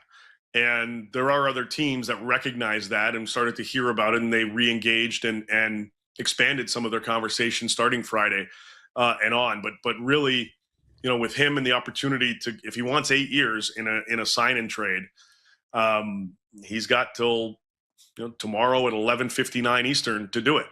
And there seems to be some motivation to perhaps make that happen. But from Dallas's side of things, they have other options available to them, including holding on to him. If they go to ARB, they'll figure that out and then maybe trade him after the fact later on into the season. I think it's after January once that if they go down that road. But I think there is a bit of a motivation here to kind of get this done in advance, unless there's a 180 from either side. I mean, Dallas could wake up tomorrow if they still don't have it and say, we got to bite down on this one and make it happen. Alternatively, his side can say, I just really want to be here. Maybe we do a shorter term deal with money closer to what the team is looking for. So there's still some variables in play, but as of Friday morning, talk started to break down between the two, and Dallas started pivoting and focusing primarily on a trade. So we'll see, where that develops over this next 24 to 30 hours here. But it's going to take, like I said, a bit of a 180 from at least one side in order to, keep this relationship going. Yeah, he already had a reputation for being a bit of his fitness not great, work ethic maybe not the great, and now all this stuff. Like, is there a chance that this comes all back to bite him? It's possible. I mean, the last negotiation didn't go swimmingly either. Right. And now he's changed agents, and it doesn't seem like that's altered things much either. Yeah. And he's relayed that message. Like, he wants to be in Dallas, but I want my money. I want what I'm asking for. So it's a cake and eat it too scenario, which hasn't gone overly well with the Stars. And I think it's to the point where even up top, the guy writing the checks is a little annoyed by the situation as well. So again, we'll see if maybe something changes on either side or both in the next day or so. But we're getting to a point where, and the Stars recognize this as well, that there's the offer sheet possibility that's out there lurking. The guy at the top, his offices are 5 minutes down the road here on Burrard, David. If you want, I can just go over to his favorite lunch spot and say, hey, Tom, how are we feeling about the Robertsons? He may not be out at lunch today, actually, as this might be a busy day where he's talking with Jim Nill. Dallas and Winnipeg. Just talk to him casually. Just be like, is your favorite number 12 or 14? What do you feel? Dallas and Winnipeg, the two teams who have not yet made a trade here in this NHL offseason 26 heading into 27. We'll be watching the program Wednesday, David, the free agency special with Jeff Merrick and all the friends. Looking forward to that. Thank you for the time here, and we'll catch up soon. You got it, guys. Thanks. So, Harrison Price from the historic Wall Center. We head to Halifax, where our World Cup insider, the head coach of the Halifax Wanderers of the CPL, the former head coach of Vancouver Whitecaps FC. He used to coach the coaches for USA Soccer, and we're pleased to welcome Vanni Sartini back to the program. How you doing, my friend? Very good, guys. Thanks for having me. All right. Thoughts and observations about the 1-0 victory over South Africa?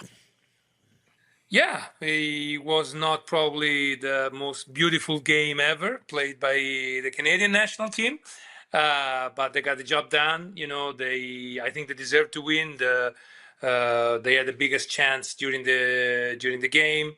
The development of the play wasn't that, I would say, great, and then we can go in depth about it. But there was a lot of compactness, a lot of,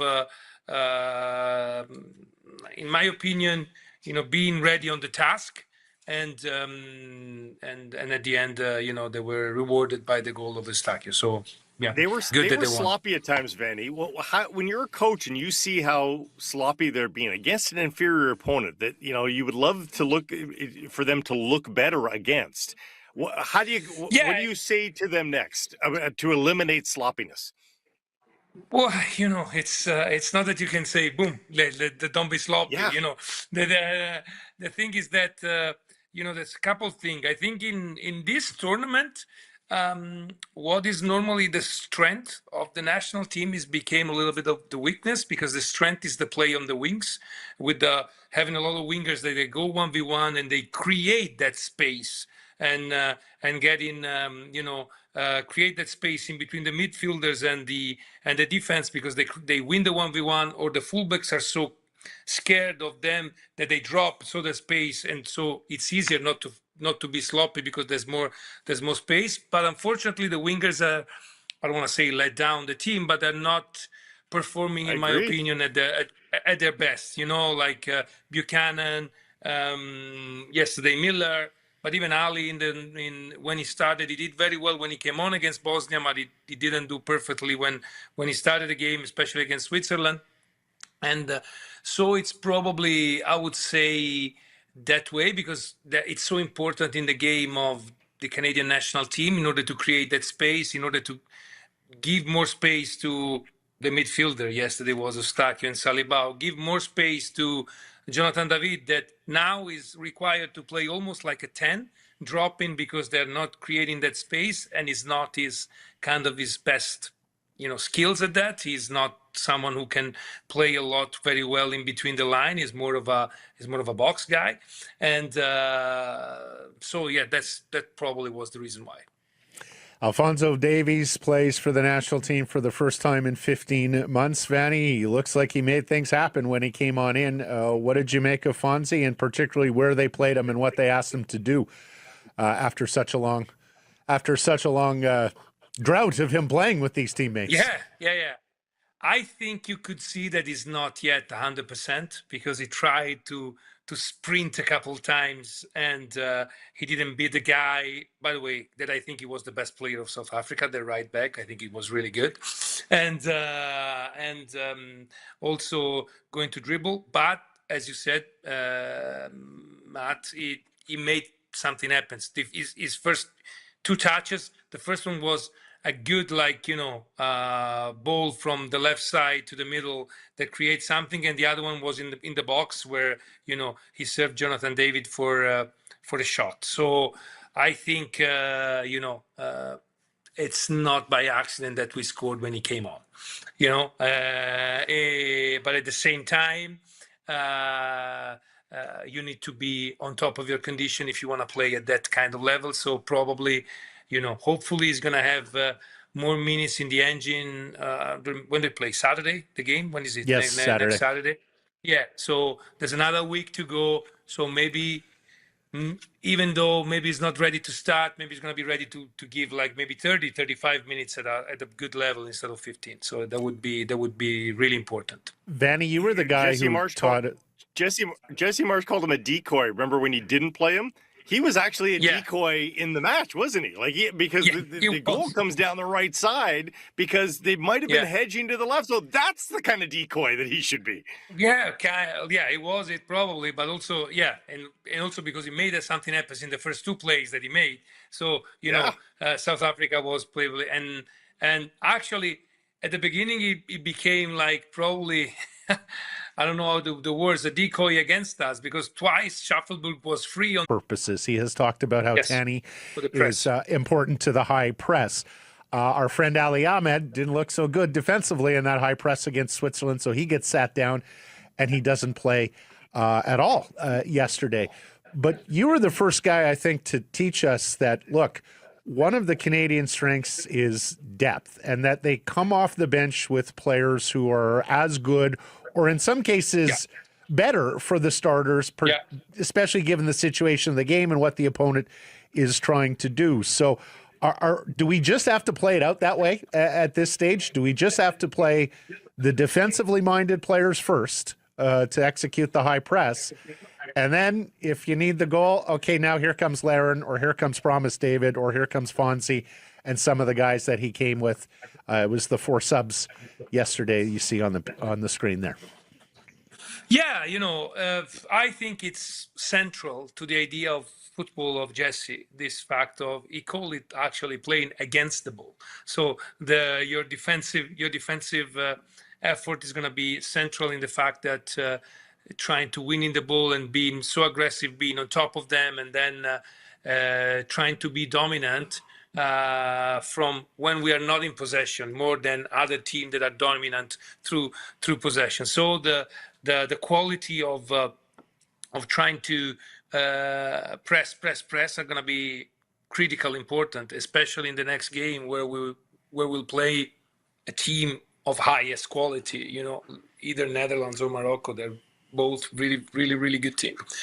But I agree that the 5 subs are going to be critical in the next game, because if you can bring like quality, and I actually thought yesterday that at some point there was like a moment for Ali. I didn't know that they were going to put Alfonso, of course, because I said, okay, now that the space was becoming a little bigger for Canada, guys that can win the 1v1, that can go and dribble like Ali could be someone who can really unlock the game. So maybe that can happen the next game, but I think this week will be used, of course, studying the opposition, whoever going to win tonight, but also from Jesse to understand who is ready to really play as the maximum intensity, because that's what we need against either Netherlands or Morocco.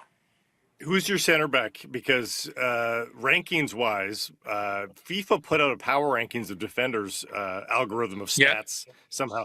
Luc de Fougeroux is the top-ranked defender in the tournament right now. Cornelius was 8th. But, of course, Moise Bombito is the incumbent, and he gives you the superpower of incredible speed. Yeah. Who do you start? If Moise Bombito is in a better condition than yesterday and he keeps and he can play, I think Moise Bombito for sure. And, I think experience also plays a bigger role. And, Bombito Cornelius has been the pair that Jesse used more in the game. So I think it will probably lean to the two of them, and the Fougeroux as someone that probably Bombito doesn't have the quality of getting out and play. Bombito has everything as a top center back, like to be one of the best in the world, except the build-up phase, because it's not like the best in passing, the best in dribbling the ball forward. But again, probably envisioning a game where against Morocco or the Netherlands, the possession will be more to the other side. I think we can't think about the lineup without Bombito on the lineup. Vanni, basically keeps Derek's left foot in there too, right? If you go, that's right. Derek Cornelius is the left footer, the ex-Whitecap who if I'm not mistaken, just predated you with the Caps, huh? Did you ever coach Derek with the Caps, or did he Yeah, leave? no, I coached Derek. I stayed one Yeah. year with Derek. Well, Okay. when I was the assistant coach, Derek was there. Yeah. Right. I pretty much have the same question for you at striker, my friend, but we've talked about Tanny and his ability in the high press, and yet it seems like Promise David is making something happen each and every time he comes on. What would be the plan at striker as you see it? Well, I don't know, because you need to understand what is the plan, because if the plan is to play every time like we play, like try to press very high, we need two strikers. Maybe the plan could be, okay, understanding that the Netherlands and Morocco can play through our pressing, so maybe we can play with only one strikers and have a midfielder more, so to win the ball a little lower, but being attacking their back with the counter attack. I think if we play with the two strikers, I think Tani will start again with Jonathan David, or Kyle Larin, one of the two. And Promise at the moment has been a very good impact player, and I would keep this idea of being an impact player and coming when the game is down and we can attack their back with his physicality too. And at the same time, I'm very curious who's going to be chosen on the wings, because that's there's a lot of possibility. There's also could be like a card to say, okay, we play Alfonso from the start and see how can he last. If he lasts 45, we take off at 45. If he lasts more than 45, it's already a gamble one starting, because if he came on, he wouldn't play less than 45. And who's going to be on the other side? I think he never had the chance in this cup yet, and maybe it's the fact that now I'm living here in Nova Scotia, but I think Shufflebook deserve a chance to start. Yeah, your Halifax is showing there, Coach. Absolutely. Yeah. I love your idea of three midfielders and just having Jonathan David up top, and you put Nico Segura in there with Saliba underneath, maybe. Yes, that would be. We are really at the bar now. So yes, we are. Yes, I would play. Yeah. We're living with a pint now. Really, but an idea could be maybe, I don't know, to have like Eustachio as a 6, and then Saliba and Nico Segura as the 2-8, because they're really good also. Eustachio when we win the ball to get the first ball out of pressure, and then Nico Segura and Saliba can attack the space, and also they can play.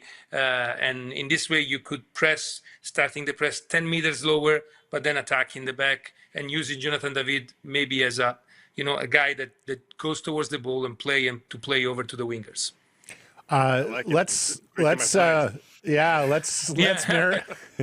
Let's marinate on Stefan Eustachio for a second there, Vanni. He's the man of the match. He scores a goal. He writes himself into Canadian soccer lore. It had been a very difficult season for him at FC Porto before he got his transfer to LAFC, and he wasn't even full fitness or fully functional for the Canadian men earlier in the tournament, but he scores the goal. Yeah. And needless to say, it's got to help his confidence. What did you make of Eustachio, and how important do you think he will be for the captain too, right? I think it's going to be extremely easy. He's extremely important for the team. He's probably the guy who has, except Alfonso, the biggest experience at the highest level of soccer, playing Champions League game for Porto, playing big games, and winning the league and everything. And also he's the player that is a little different than the other midfielders that we have, because it's a more like a balanced type of midfielder to keep the ball, playing the ball left or right. He's less of a vertical player. He's more of a player that can organize the play for the team, and he can give a little bit of the balance. So I think it's extremely important. I think he made the right move at the beginning of the year. I think the fact that the World Cup was incumbent made him make the move to go to the MLS and say, okay, now I can play with more continuity and be ready for the World Cup. He played at very good level. The 3 games out of 4 that he played, really happy that he scored, and so it's a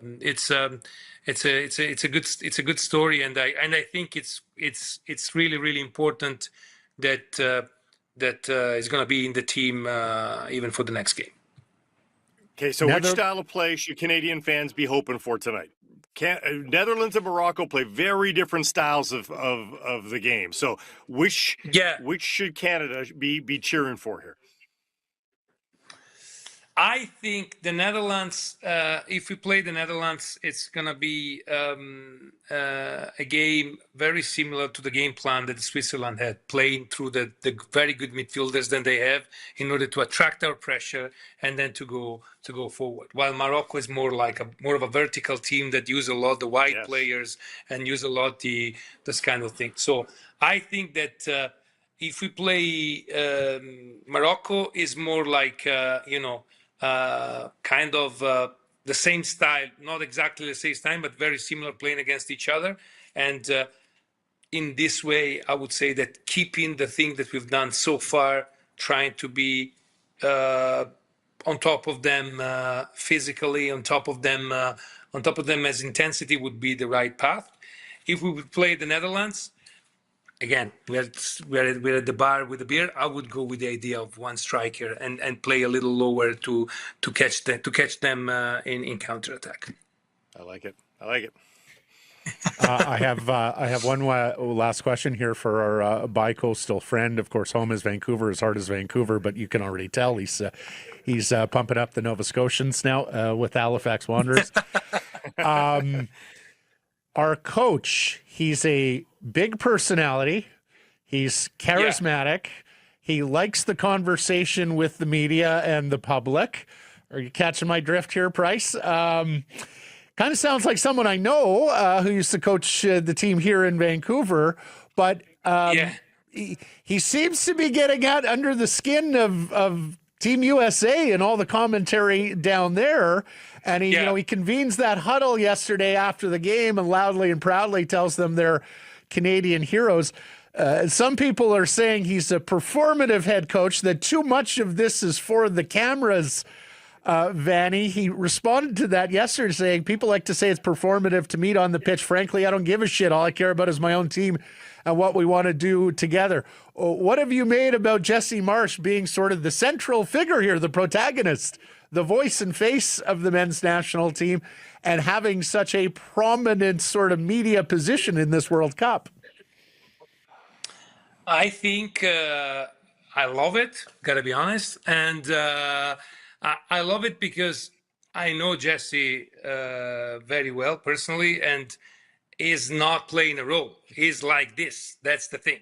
Like, I think that everybody needs to be real. Everybody needs to be who he is. And if you are someone who is like a more, you like, don't be on the spotlight or being like the classic, very well-mannered, behaved coach, you can be like this. If you are a person like Jesse, where his strength is relationship, his strength is creating a group, his strength is to go 1,000% for a project. I'm telling you, because you could see doing this now, but at the same time is doing speech for coaches for the provincials, association in Saskatchewan. That's not, and he's doing it with the same passion and with the same performative, I would say, attitude.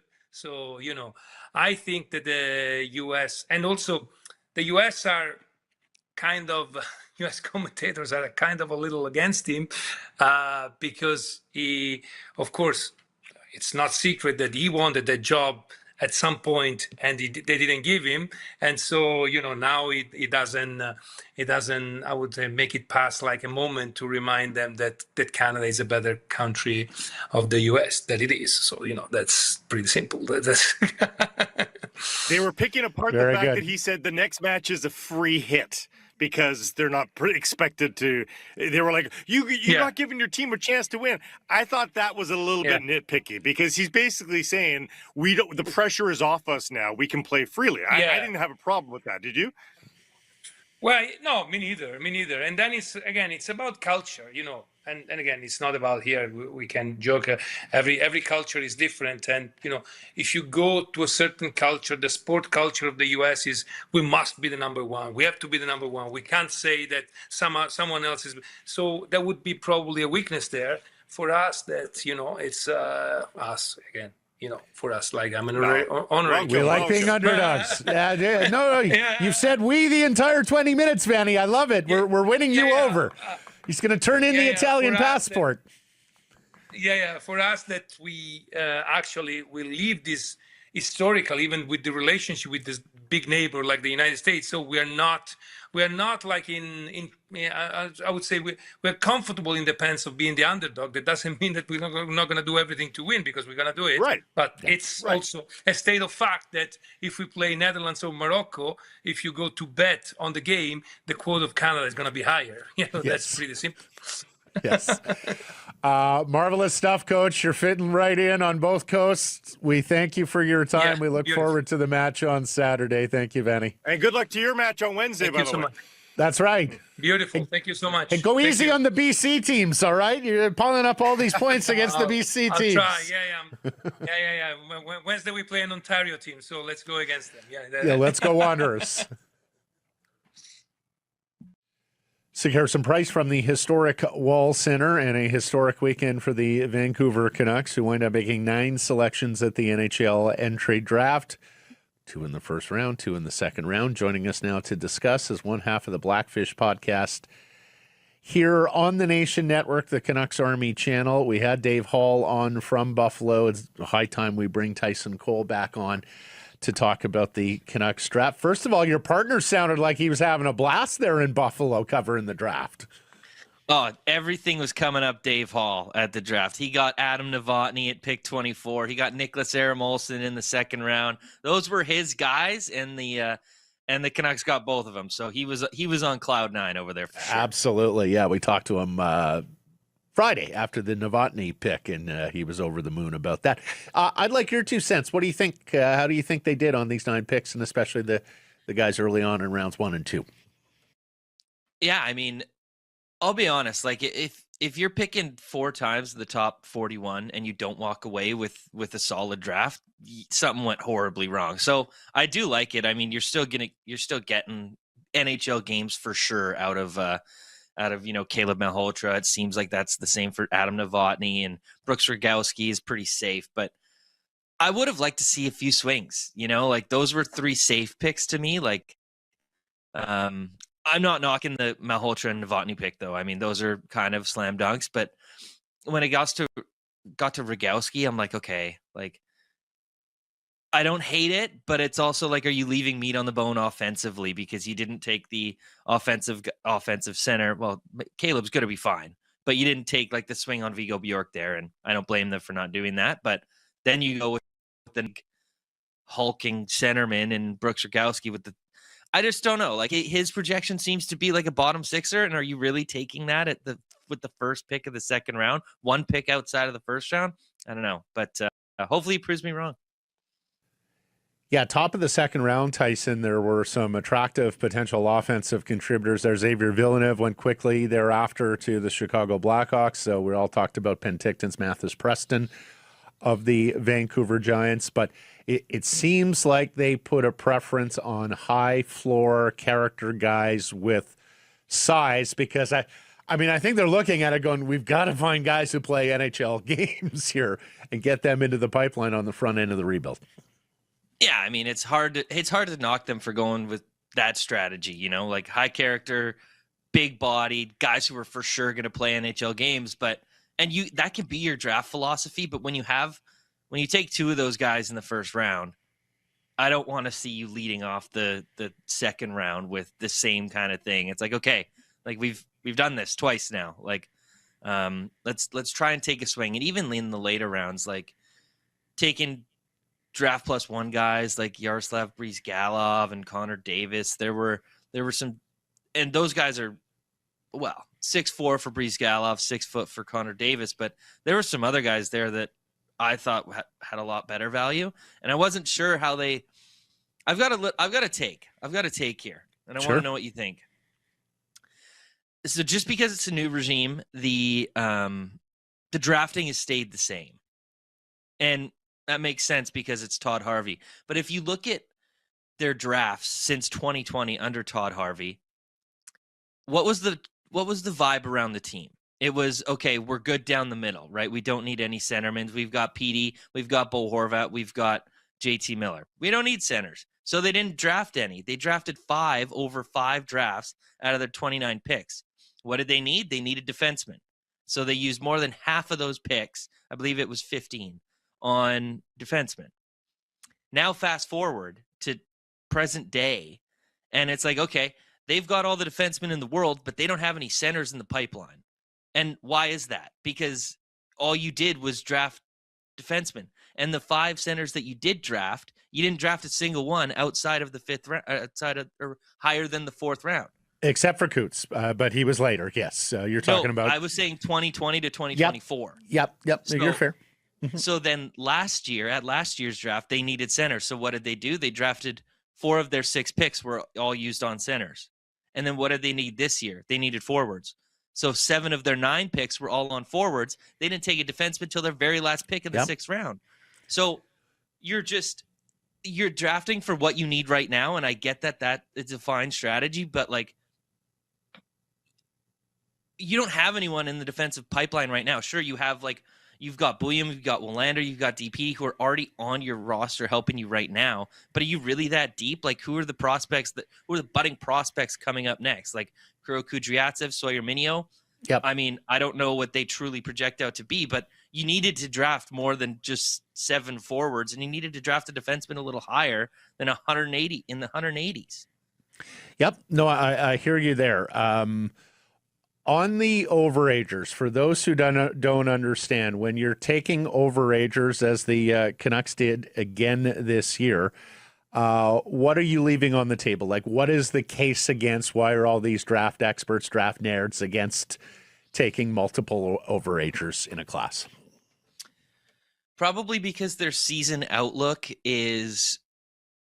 could be skewed because they're a year older than everybody else, than all the other drafted or draft eligible players that you're comparing them to. They're a year more developed.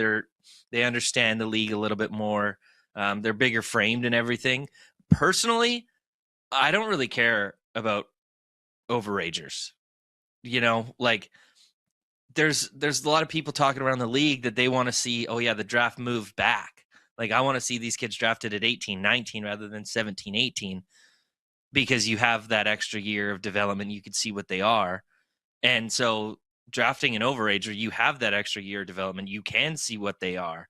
And it's like Matthias Vannanen and Liam Lefay, I watched them at the Memorial Cup. They're both overagers. I was like, these guys are sick. Like, these guys are dominating. And I understand they're a little older, but Matthias Vannanen loses the physically advantage skill or advantage because he's under 6 foot and under 200 pounds. So he doesn't have that, but he was just dominating everybody out there. So, and then you saw them go in the 2nd round this year. So I'm kind of on board that, hey, if everybody wants the draft to move back anyway, or draft year to move back anyway, I'm fine taking overagers. Yeah. Let's talk about Adam Novotny, because it just seems like he's the favorite pick of everybody. There was a case for or against Caleb based on who else was on the board at number 3, but it sounds like the market was, and certainly those who followed the draft were universally applauding Adam Novotny at number 24. Word or two about his selection and his game. Well, he wasn't supposed to be there. He was supposed to go somewhere in the mid-teens, and like a 6'1" power. He's not a power forward, but big body, 205-pound sniper who can rip the puck from anywhere and everywhere. I mean, sign me up for that every day of the week. He's exciting, and by all accounts, like, it looks like he's a good high character kid too. Like, that was the motto for this regime, and I mean, they nailed it with that too. But yeah, just tenacious along the walls.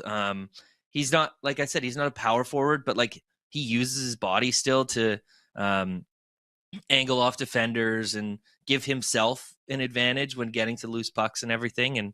And like I said, he can rip the pill. So I thought that was an absolute perfect pick for the Canucks. And honestly, a draft that I didn't I thought that there was a significant drop off kind of around the 21-22 area. So anyone above that, in that top 21-22 that fell to the Canucks, I was super excited for them to get. I'm 100% with you. I think they got one of the 20 best players at 24 when the drop off was already at hand. So a great shout there. We have a trade this morning. Nils Höglander for a 2029 third-round pick. You and I were talking a little bit off air before we hit record. A little surprised that he's the first roster player to go, but alas, it's been a long and windy road for Nils Höglander as a Vancouver Canuck. Talk to me about your feelings on this pick. Is there a case that they should have kept Höglander and see if you could repair the value, or is getting a third-round pick, even if it's a few years down the road, good return on a guy who has really struggled for 2+ years here? Yeah, I mean, I love watching Höglander play. Like, he's just the way he does his work on the forecheck and everything, and he's just a little buzzsaw out there. But yeah, I think the writing's been on the wall for a while that, hey, it wasn't working for him in Vancouver. He had the one really good year, which earned him this contract, which good for him. But he's gone through multiple coaches that haven't trusted him. He's been up and down the lineup. He's been up and down the farm team as well. And then I feel bad for last year. He was obviously battling injury. I think he only played 38 games, but he only scored 2 goals and 5 points. Like, to get a third-round pick for that, albeit 2 drafts from now, 3 drafts from now, like, I don't mind. I think what was more important for the Canucks is, like, this, they're heading in a new direction, right? They're trying to rebuild. If you looked at their roster, they had 11 NHL forwards, and that didn't include Coots, Lekaramaki, or anybody they wanted to bring in. So the guys needed to go, and I am a little surprised it was him that, honestly, that would have interest to be the first one traded after back-to-back poor seasons. But it just gives him a fresh start where he can try and mend things with a new head coach. So I'm happy for him. I'm happy for the team.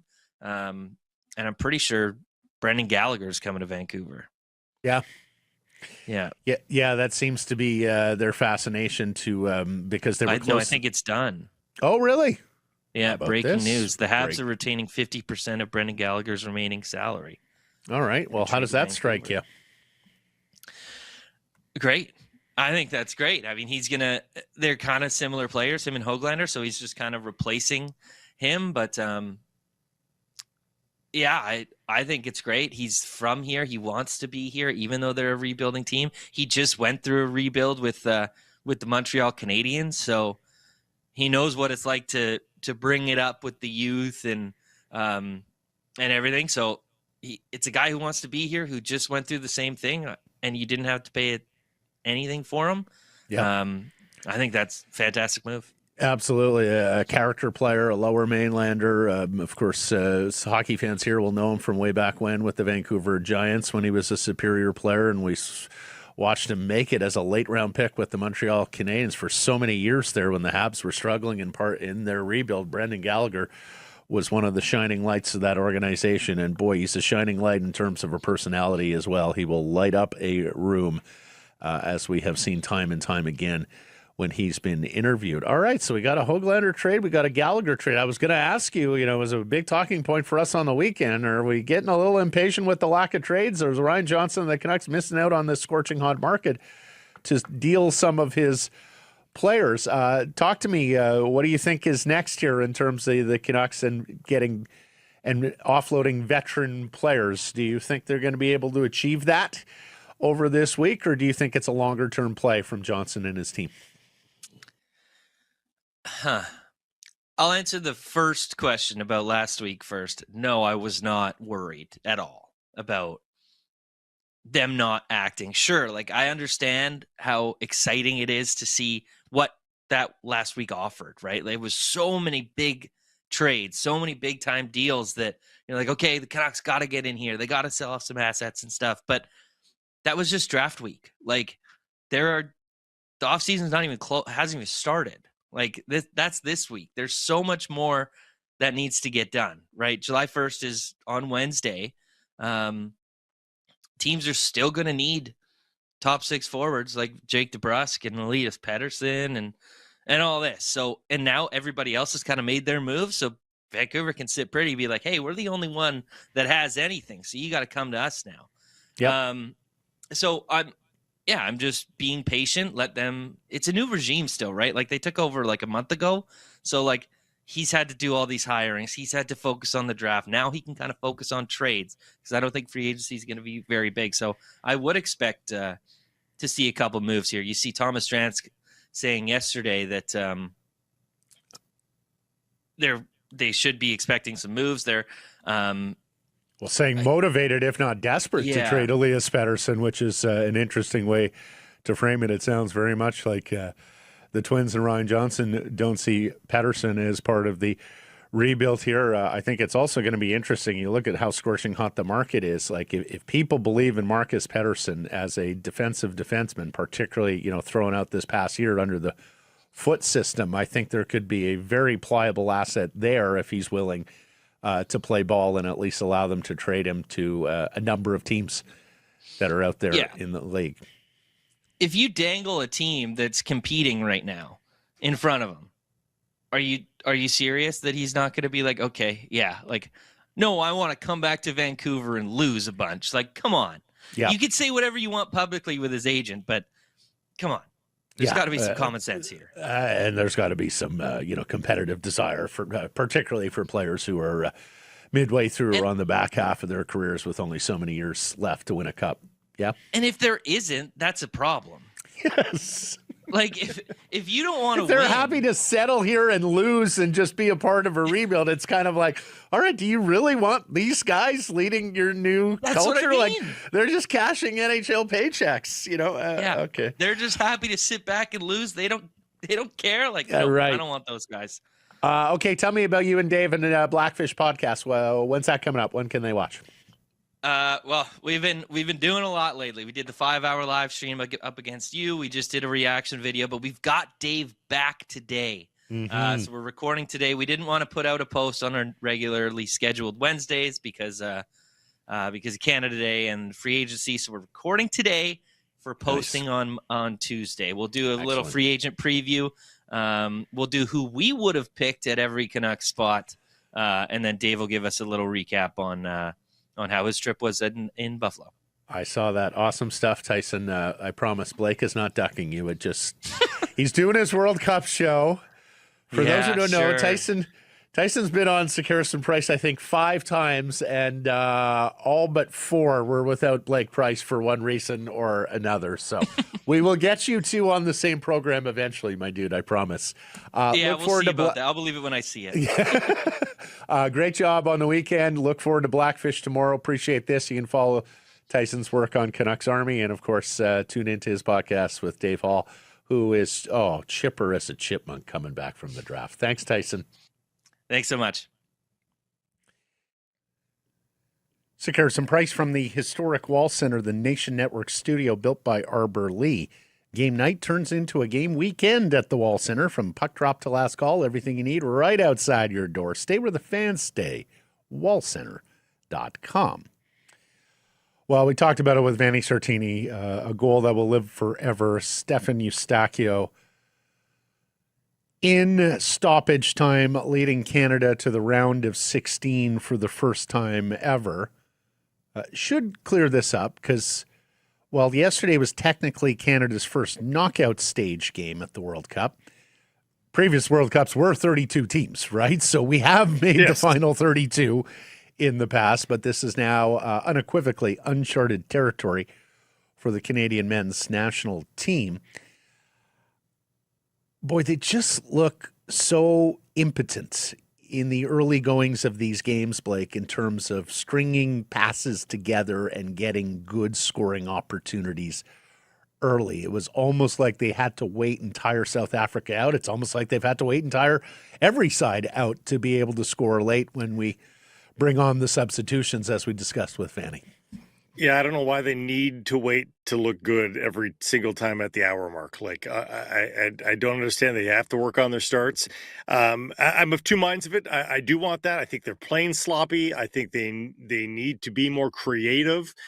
And I'm also of the mind, it is the World Cup. The other team has a say in it. We're at the elimination stage where the other team has done something well enough to get to this point, that, maybe they're just being forced into this. But I said this yesterday on social media, like the wings were supposed to be the strength for the Canadian team. Like the wide players with their athleticism, with their 1v1 skill, like this is where Canada was supposed to separate themselves and open up eyes at this World Cup. They have not done that. So, I mean, this is game number 5 that means something coming up versus either Netherlands or Morocco.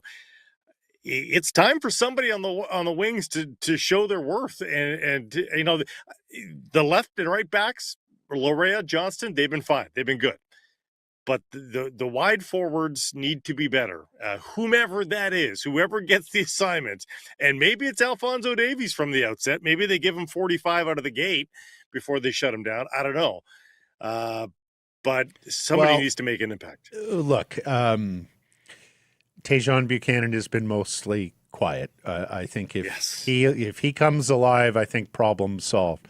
We've talked about Liam Miller in the past. You love the work, a little bit like Nils Höglander. You like the work rate, but there isn't a whole lot of bottom line. He's good. With Liam. He's good. He's just not great.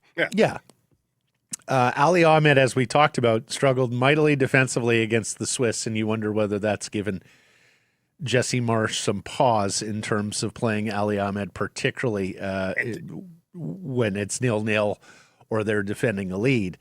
But and I think our opinion of him changes. He's got that wide open look coming down the left flank against Switzerland, and we know he's not the best striker of the ball. Right. If somebody else is striking that ball for him and it ends up in the back of the net, you're fine with Ali Ahmed. But he kind of clunks it. It's an easy save. That's the end of it.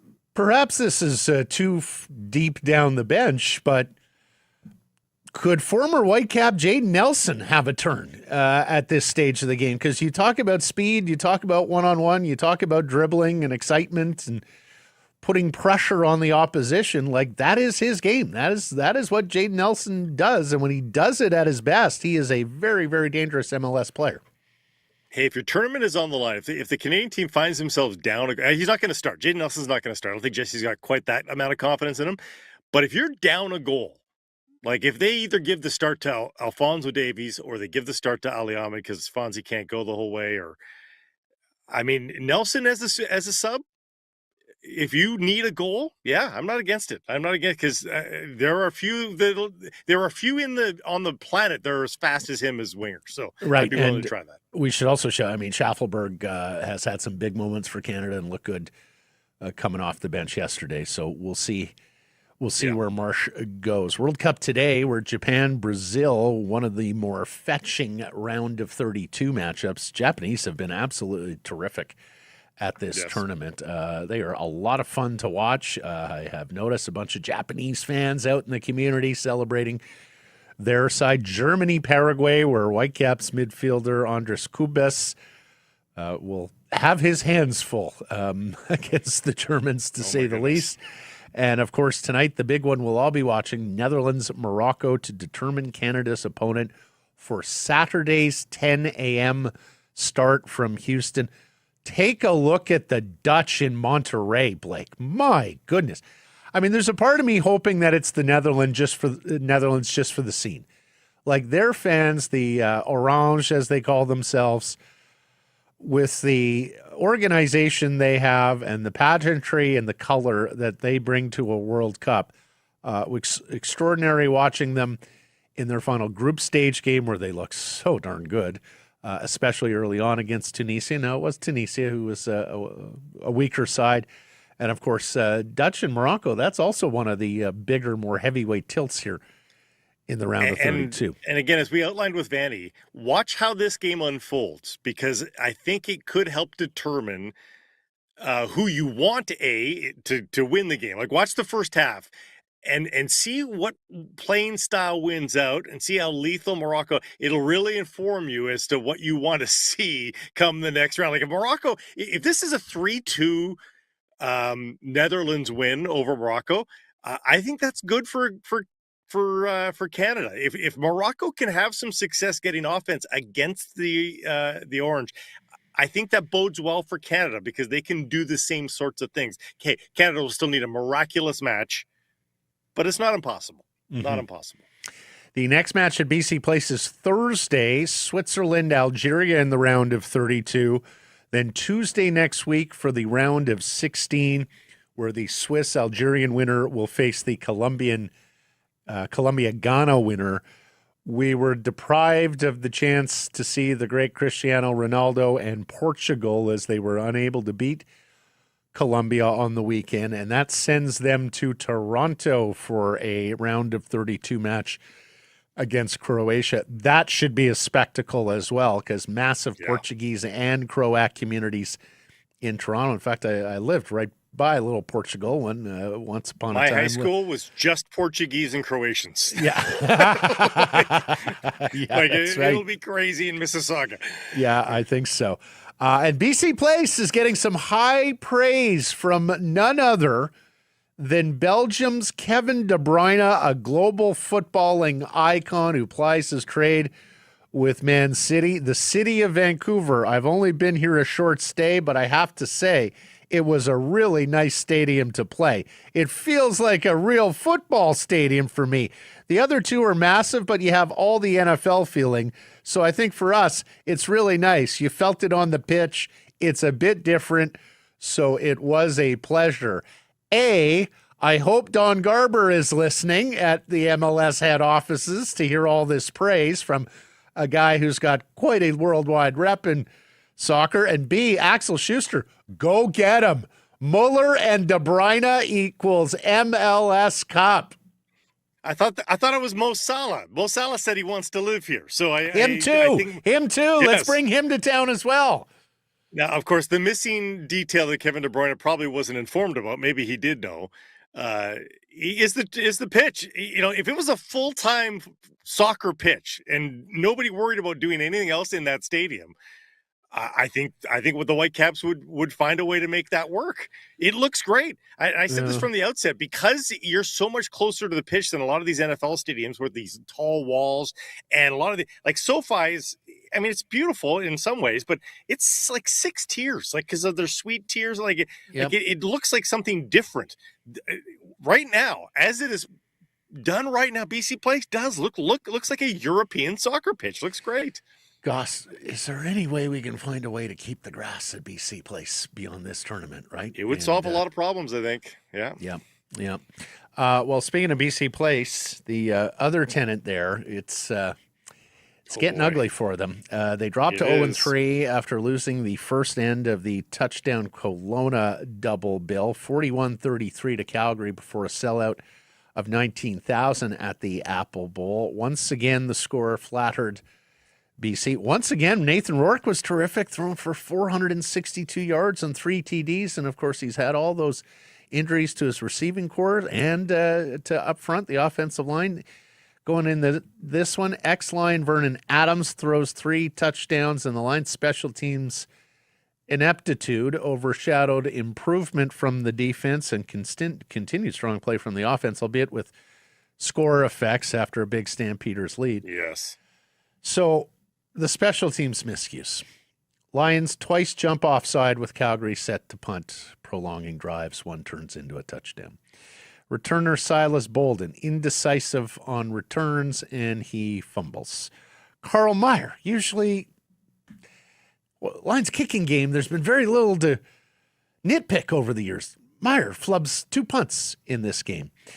And then Tyreek McAllister, a difference maker on Calgary returns. He takes a 90-yard punt back to the end zone, returns a kickoff 57 yards that sets up a score, and that led to ramifications Sunday. The Lions fired special teams coordinator Corey McDermott, longtime coach in the CFL, with GM Ryan Rigmaiden quoted as saying, "After careful consideration and in the best interest of the club, we have decided to relieve Corey McDermott of his duties as special teams coordinator effective immediately. We thank Corey for his hard work." I checked today. There's no succession plan, or at least nothing has been announced. I suppose we'll find out when the Lions get back to practice in terms of who is taking over the special teams responsibility for McDermott. BC hosts Edmonton this weekend at Touchdown Kelowna Park 2. Elks are 3-0 and in first place in the CFL West. Hey, look, it's the CFL. 6 of 9 teams make the playoffs. The last time the Lions won a Grey Cup, they started 0-5 and 1-6. It's not how you start, it's how you finish. But another loss here to Edmonton on the weekend would put them 4 games back of the division and possibly 3 back of a home playoff game if Saskatchewan were to beat Ottawa. So at that stage in the proceedings, you're really playing from behind. Got to get a win against the Elks in Kelowna. And these are Western Division losses as well, right? It's particularly painful to see them losing to those kinds of foes. Saskatchewan and Calgary have been the losses in division this far. Yep. Yeah, and Edmonton coming up. The firing of a coach is tough to materially see change in 1 week.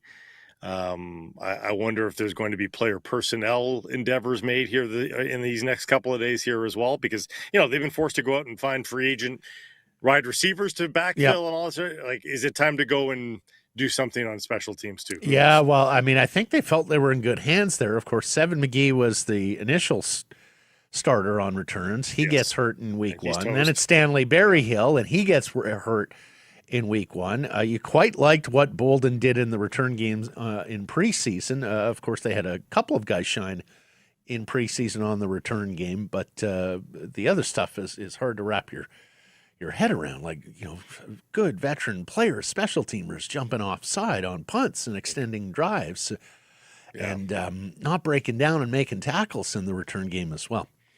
Jays get swept at home by Texas. They've lost 6 in a row, are 6 games below 500, 2.5 back of a wild card with 4 teams to jump. On Saturday, they called up minor league masher Sean Keyes, the former Vancouver Canadian, set the single-season home run mark for the Seas last year. He went 1 for 4 in his major league debut.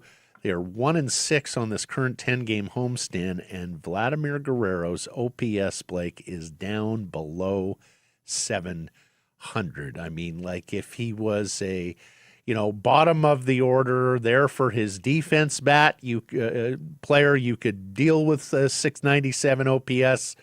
For a guy paid like that, for a guy who's got to be a big part of your offense, I mean, he's got to be well over 800. You even want him close to 900. It has been a struggle, a series with the Mets, who have been atrocious, starts tonight. Time to get well. Of course, they are going into Seattle this weekend, Rogers Center West, and we know how well they play in front of the legions of Western Canadian baseball fans who head on down to celebrate Canada's team. Did and you of course, see this weekend they'll do so on the July 4th weekend. And of course, with a potential Team USA round of 16 game Monday at Lumen Field in Seattle. So plenty happening down the I-5. Did you see Alejandro Kirk refuse the home run jacket? I saw that. Of the losing. Honestly, I like it when the pageantry needs to take a back seat. How about you focus on the job right now? The pageantry is great when you're a 700 team. Right now, you are light years away from being. So enough of the fun and hijinks and the mixing it up when you get to second base. How about you play the damn game, win some baseball games, then you can get back to the fun and frivolity. Yeah. When you win, say little. When you lose, say less. This is I loved it. He walked right by Vladdy Guerrero. They came up with some bullshit. Oh, it wasn't unfolded. He didn't want to, wait around for Vladdy to get the arms and the sleeves right. Nonsense. It is time to get a little more serious. It is winning time. Yeah. It is winning time for the Blue Jays. Mariners are not much better. They allowed 5 runs in the 8th inning and lose one of the worst losses of the season. They fall below 500. They are now out of first place in the AL West, which they held down, for the better part of a month. They are currently on the 3rd and final wild card spot in the American League, narrowly. They're up a half game on Houston. They're only a half game back of Texas for the lead. Lots of criticism again of manager Dan Wilson for the way he managed his bullpen yesterday. And remember, last month he acknowledged not knowing the rules around mound visits and pulling pitchers. So baseball fans in Seattle are all over the skipper as well. I mean, in their case, they have the great starting rotation. I mean, it's a little bit easier, even when your bats aren't going, to win games when you have a rotation like that the Blue Jays don't at the moment. Vancouver Canadians win in Hillsborough on Sunday thanks to 7 no-hit innings from Jack Nedrau, Trace Baker, and Jonathan Todd. They return to Nat Bailey Stadium tomorrow for a 2-week homestand and, of course, 75-cent hot dogs on Tuesday. Blake, tomorrow is sold out with a AAA pennant giveaway, 75th anniversary of Nat Bailey Stadium. Wednesday is sold out, Canada Day, with the post-game fireworks. So get your tickets for Thursday, which is Women in Sports Day. Friday is the first Schools Out Nooner with a card set giveaway from Pastime Sports, and the players will autograph their cards post-game. So get your tickets quickly. It should be a wonderful afternoon at the ballpark on Friday. Saturday, make note of this, everybody.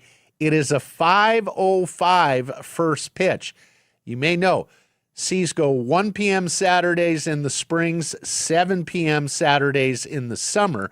But this one is a special 5 o'clock start, so you can watch the Canada match at 10 a.m. You can watch the Blue Jays in Seattle at 1 o'clock, and then make your way to the Nat for an amazing triple header sports day. Sunday, 1 p.m.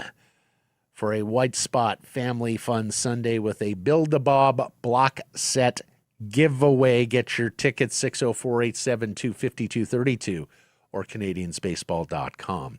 Final results of the weekend poll question Fridays, I guess. Are you happy with the selection of Caleb Malhotra? Yes or no? The people said. People said yes. Indeed, they did. Percentage? 65. 77. Paul, yes, but still feels like we got screwed at the draft. Hard to see those first 2 picks. Yeah, I get it.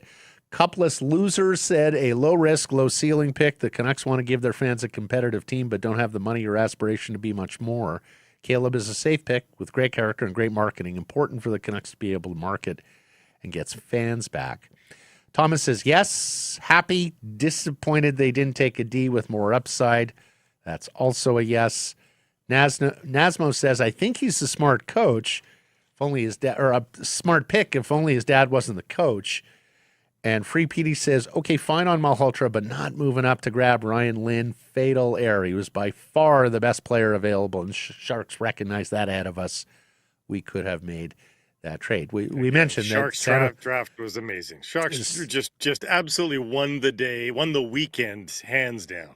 Yeah, we did mention Sharks traded a late second-round pick and a fourth-round pick to move up those 6 spots. It was a lot to pay for a move up at that stage of the draft, but hey, they thought Ryan Lynn, the Richmond native and Vancouver Giant, was worth it. Didn't get an error or an omission from the weekend. I'm sure there were many. Just Yerke hasn't gotten through all. Yes, there's a lot of content. There's a lot of at-bats for us. We put out like 9 hours of content. There's exactly. There's got to be an error or omission. Thanks for joining us, everybody. Appreciate you spending some time connecting with the program. Please do subscribe to all our assorted channels, YouTube, and wherever you get your podcasts. Follow on social. That's X, Insta, Facebook, TikTok, YouTube, Blue Sky. We are live on many of those platforms, noon Pacific time weekdays. And of course, please do support the community sponsors you hear us talking about. Keep it local.